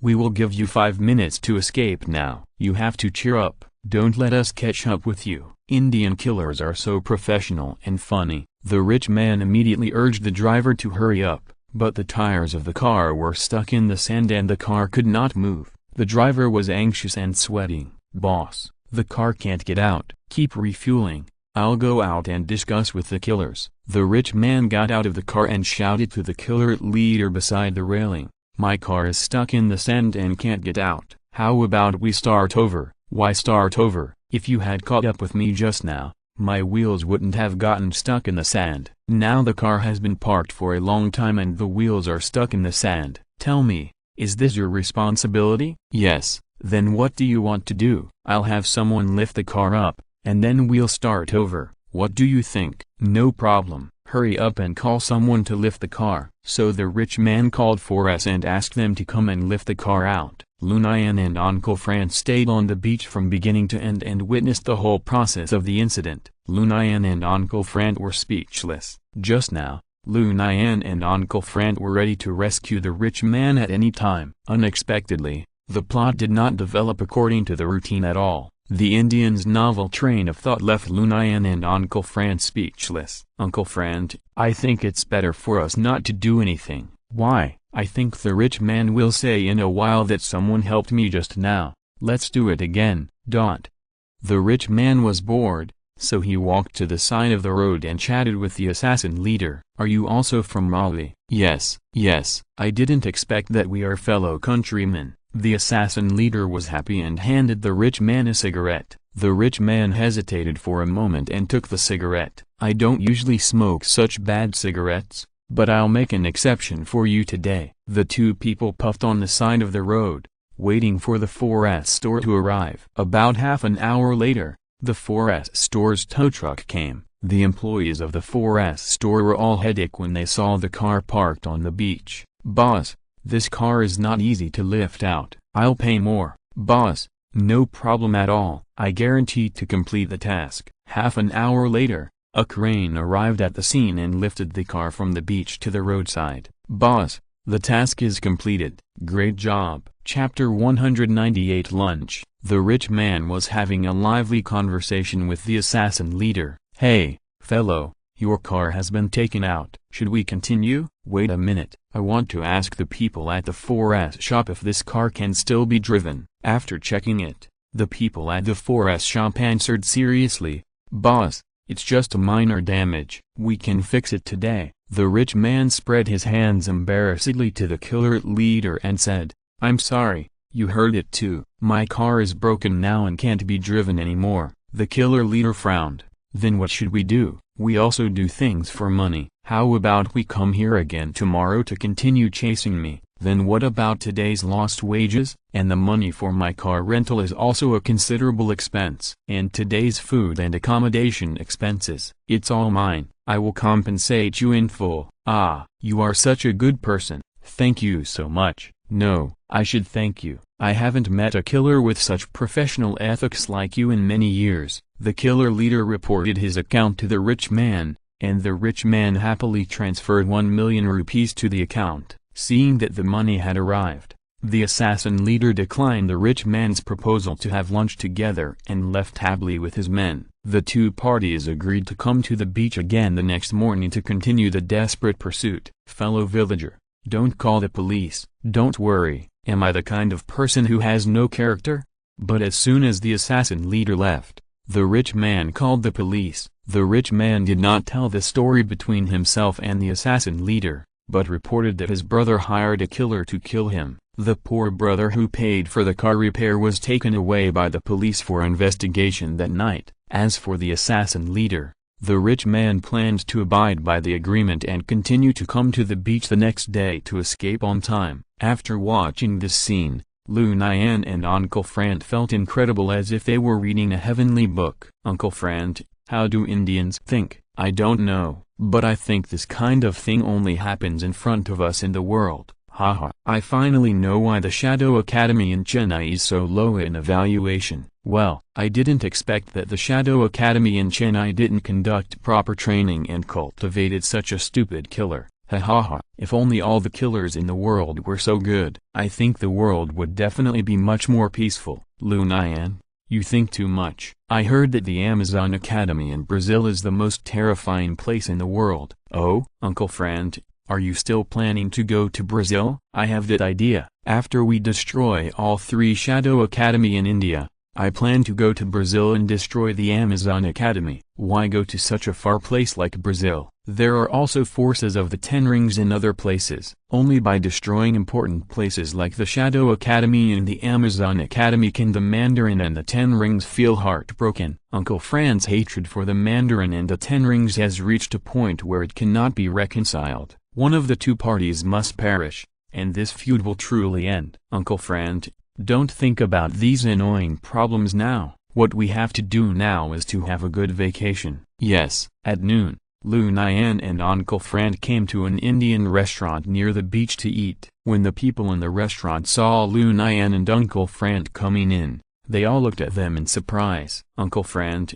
why do I feel that the eyes of people around us are a little wrong? Yes, be careful. At this time, a waiter in the restaurant walked up to Lu Nian and Uncle Frant and said respectfully, I'm sorry, gentlemen, this restaurant only serves Indians. Lu Nian shouted domineeringly, we have money. We want to eat here. Sir, even if you have money, you can't be willful here. Our restaurant only serves Indians. Please get out of here. After the waiter finished speaking, he pretended to drive Lu Nian and Uncle Frant away. Lu Nian and Uncle Frant looked at each other, took out their guns, and put them on the counter with a bang. Say it again. Seeing this, the waiter immediately became more respectful and shouted to the inside, dear guests. I knew he would say that. Uncle Frant echoed, well, Indians are like this, bullying the weak and fearing the strong. There is nothing to be surprised about. Most restaurants in India are well known for their dirty and poor hygiene conditions, with only a few luxury restaurants serving the ruling class as exceptions. Although this restaurant has an open kitchen, Lu Nian and Uncle Frant lost their appetite after seeing the chef cooking. Uncle Frant: why do I feel like I'm not hungry anymore? Lu Nian: it's probably the same in other restaurants. I've heard that Indians are good at cooking, and I've seen it with my own eyes today. At this time, the waiter came over with a small notebook and a pen. What would you 2 like to eat? Lu Nian looked around, pointed to a table and asked, what is that? Darcy pancake. Give me 1 portion. Anything else? Uncle Frant said domineeringly, give us 50 skewers of meat, any kind of meat, and 3 bottles of beer. Uncle Frant: drinking and eating skewers? Yes. In the past on the battlefield, there were not very good conditions, and the happiest thing was to be able to drink and eat skewers. I'm not afraid of Uncle Frant laughing at me,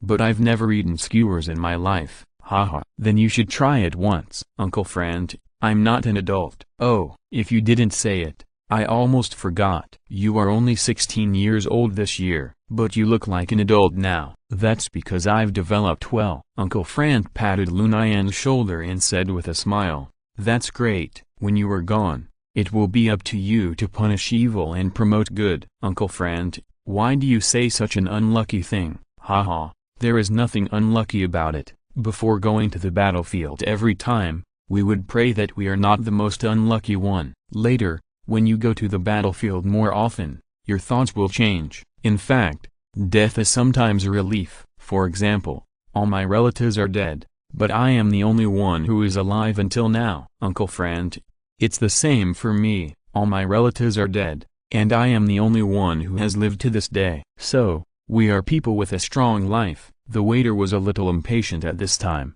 Gentlemen, do you want to order anything else? Chapter 199 Lunch. Continued. Add 2 more Indian flatbreads. Anything else? That's all. 1 dahi pie, 50 meat skewers, 2 Indian flatbreads, and 3 bottles of beer. That's right. Tell the kitchen to hurry up and make it. We're all hungry. The waiter rolled his eyes at the 2 of them and left in dissatisfaction. If Lu Nian and Uncle Fran didn't have guns on them, they would have been driven out of the restaurant by now. The waiter didn't dare to cause trouble for Lu Nian and Uncle Fran, but it didn't mean that others wouldn't cause trouble for them. The new guests saw Lu Nian and Uncle Fran and immediately came over to drive them away. A 53 to 50 centimeter tall and burly man walked up to the table and shouted, "Hey, this restaurant only serves Indians. You two get out." Lu Nian didn't say anything, but just took out his gun and played with it casually. Big brother, I didn't say anything just now. You continue." The burly man was so scared that he didn't even eat his meal and ran away directly. Haha. Uncle Fran, I feel more and more that the Shadow Academy in Chennai may be run by a bunch of fools. Why do you say that? Today's killer seems to be a killer from the Shadow Academy in Chennai. Can you tell? If the people in Chennai want to hire a killer, then they will naturally choose the Shadow Academy in Chennai. Yeah, that makes sense. Although the Indian chef's cooking skills are not very good, he is very efficient in cooking. In less than 5 minutes, the dishes ordered by Lu Nian and Uncle Fran were all served. The beer served by the waiter was brewed by this restaurant itself, and the color looked problematic. In India, there is a god-level seasoning called masala. This restaurant also added masala when brewing. It is conceivable that ordinary people will definitely not be able to hold the taste of this beer. Uncle Fran glanced at the beer, couldn't help but frowned, and called the waiter. "Hey, what's up? Is there anything wrong? What kind of beer is this?" "This is our restaurant's own special beer. It doesn't look very good." "Waiter, do you have any big brand beer? Like Kingfisher beer?" "Number. Drink if you want to. Forget it if you don't want to." Uncle Fran immediately got angry when he heard that. With a pop, Uncle Fran put the pistol on the table. The waiter immediately smiled and said, "My dear, you don't know that our restaurant does not allow you to bring your own alcohol. I just want to drink a bottle of better beer, then I can change it for you." "Huh?" The waiter took away the 3 bottles of beer and brought another one. "This." Uncle Fran picked up the beer bottle and took a look. His face became even uglier. "What's wrong, dear? Do you have any questions? What's wrong with this beer? Why does it look so dirty?" "Ha ha ha." "Sir, this beer is brewed with Ganges water. Usually when guests come, we are reluctant to give it to them to drink." When Uncle Fran heard that it was Ganges water, his face turned green. The whole world knows how clean the water of the Ganges is. Legend has it that Indians who drink the water of the Ganges can live 100 years and be immune to all poisons. But Uncle Fran would never dare to try it. Not only Uncle Fran, but even Lu Nian's face turned green. "Is this beer made from the water of the Ganges? Then I won't drink it." To guests, "If you don't want to drink it, don't drink it, but you can't say that about our mother river." The waiter heard Lu Nian and Uncle Fran discussing the pros and cons of the Ganges and immediately flew into a rage. In the hearts of every Indian, there are 2 bottom lines that cannot be touched. One is the sacred cow, and the other is the Ganges. Lu Nian waved his hand. "Then take all the beer away. We don't want to drink it." "Humphrey, you don't know what's good." The waiter took away the 3 bottles of beer. "Uncle Fran, what should we do now? We don't have any more wine to drink." "Then we won't drink it." "That's just right. Anyway, you are underage. Come, let's eat skewers." Uncle Fran grabbed a skewer of skewers and took a bite directly. Although the prices in India are very cheap, the goods are genuine. A large skewer of meat, full of meat, paired with masala and unknown seasonings, is full of oil and happiness when eaten. Delicious. This is the first time that Lu Nian has eaten barbecue in his life. Lu Nian grabbed a skewer in one hand, took a bite on the left and a bite on the right, and ate it happily. "Uncle Fran, it's so enjoyable to eat like this." "Lu Nian, don't eat too fast. There are plenty of skewers." "It's okay." Lu Nian temporarily forgot about the Darcy puff pastry and Indian flatbread. "Waiter, another 50 skewers." Seeing Lu Nian wolfing down his food, Uncle Fran thoughtfully ordered another 50 skewers for Lu Nian. While Lu Nian and Uncle Fran were busy eating, an uninvited guest arrived in Chennai. Napa,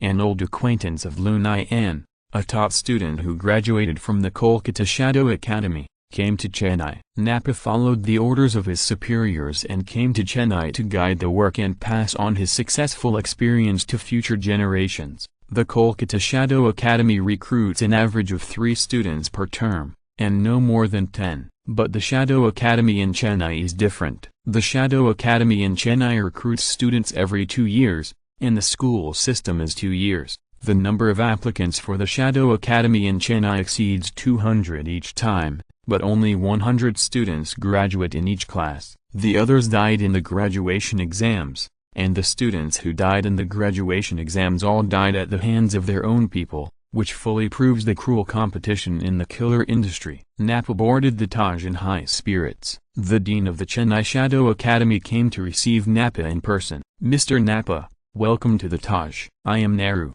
the dean of the Chennai Shadow Academy." "Hello, Mr. Nehru, I am Napa, from the Shadow Academy in Kolkata. I am here to guide the students' studies under the order of my superiors." "You are most welcome. On behalf of the 400 students of the Chennai Shadow Academy, I welcome Mr. Napa." "Thank you, Mr. Napa.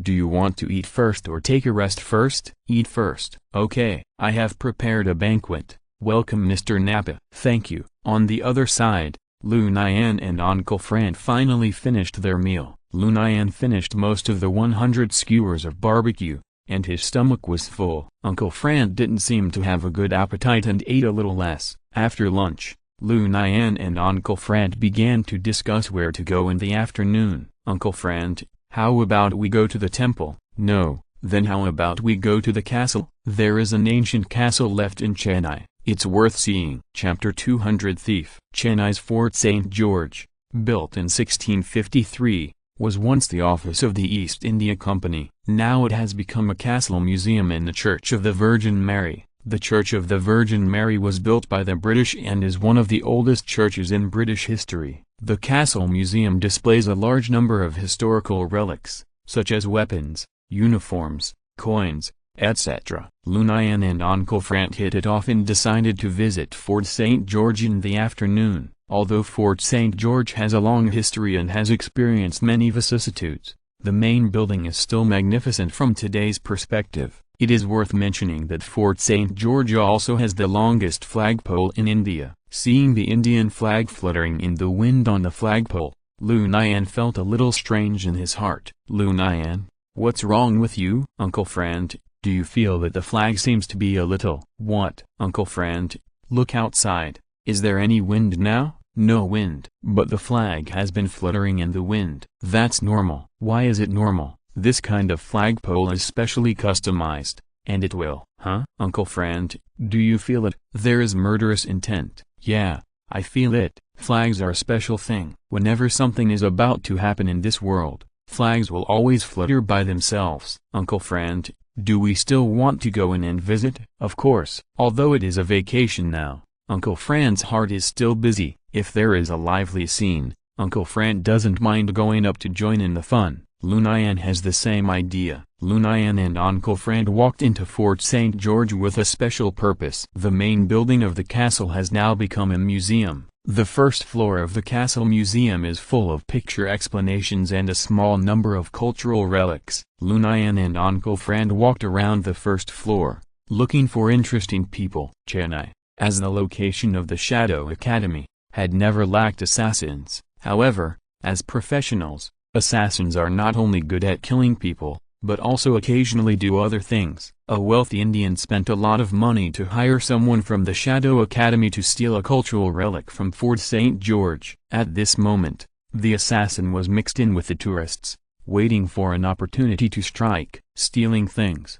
commonly known as stealing chickens and dogs, for most people, disdains to do such things. After all, it is not a serious job, but it is different for assassins. The assassin had come to scout the place many times before. Before he went out, he specially looked at the almanac, saying that today was a good opportunity to strike, so he decided to strike today. Today is May 18th. I want to make a fortune, and I will definitely succeed today. The assassin's target is a clay pot, The most famous in Indian history is the Ganges civilization, and this clay pot is a cultural relic from the Ganges civilization period. Indians are very superstitious and believe that the Ganges is a sacred river that gave birth to the civilization of all mankind. Not long ago, when the rich man came to Chennai for a trip, he accidentally saw the jar. Since then, the rich man has had a special liking for the jar and is determined to get it. So,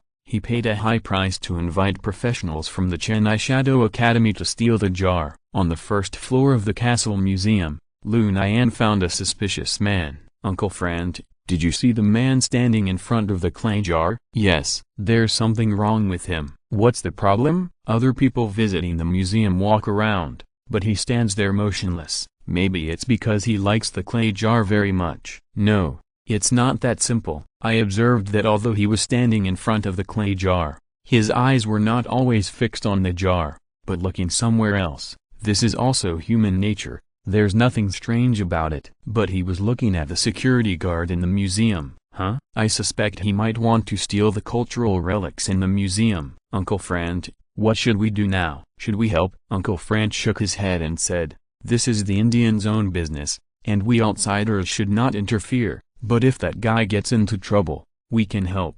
"Haha." "Uncle Friend, I think so too." Neither Lu Nian nor Uncle Friend are broad-minded people. They were treated maliciously by waiters and guests in the restaurant at noon. Naturally, they have to recover this debt from other places. The professionals thought their disguise was perfect, but they didn't know that they had been discovered long ago. The professionals made some changes to the power supply system of the museum, and when the time came, the power supply of the museum would be interrupted and the security system would be shut down. At that time, the professionals could steal the jars in the chaos. As for the escape route, the professionals had already surveyed it in advance. There is a moat around the Castle Museum. As long as you find a window to jump into the moat and swim across the river, you will be basically safe. After many estimates, the professionals set the power outage time at 4:30 in the afternoon. At this time, the Castle Museum is about to close, which is when the most people are on the first floor. Lu Nian and Uncle Friend stood aside, watching the professionals with interest. The professionals stared at their watches and began to count down. 3, 2, 1, click. The voltage of the Castle Museum was overloaded and it tripped directly. The security captain immediately reminded the security guards through the intercom to maintain order. Because it was daytime, the power outage did not cause much impact. At most the security system could not be used. The professional acted quickly. While the security guards were busy using the intercom, he took the clay pot openly, wrapped it in a waterproof cloth and stuffed it into his arms. After that, while no one was paying attention to him, the professional quickly walked to the window and jumped down. Plop! The noise made by the professional jumping into the water was so loud that it directly alerted the security guards, who ran over to see what was going on. The professional was racing against time and swimming hard towards the other side of the river. The security guards saw the professional swimming and laughed at him mercilessly. "Why is this idiot swimming?" "That's right, it's not like you can't go through the gate. Maybe he has a problem with his brain." The security guards were busy complaining and didn't notice that the clay pot was taken away by the professional. Lu Nian and Uncle Friend couldn't stand it anymore, so they quickly found a security guard to report it. "Hey, didn't you see the lost thing? He's a thief." "Nonsense. Who dares to steal with us here?" End of this chapter. Thank you very much for reaching the end. Don't forget to like. Looking for more exclusive content and immediate access? Subscribe to our Patreon. Remember, every like, subscription, or donation encourages us to continue. Thanks to everyone. See you in the next video.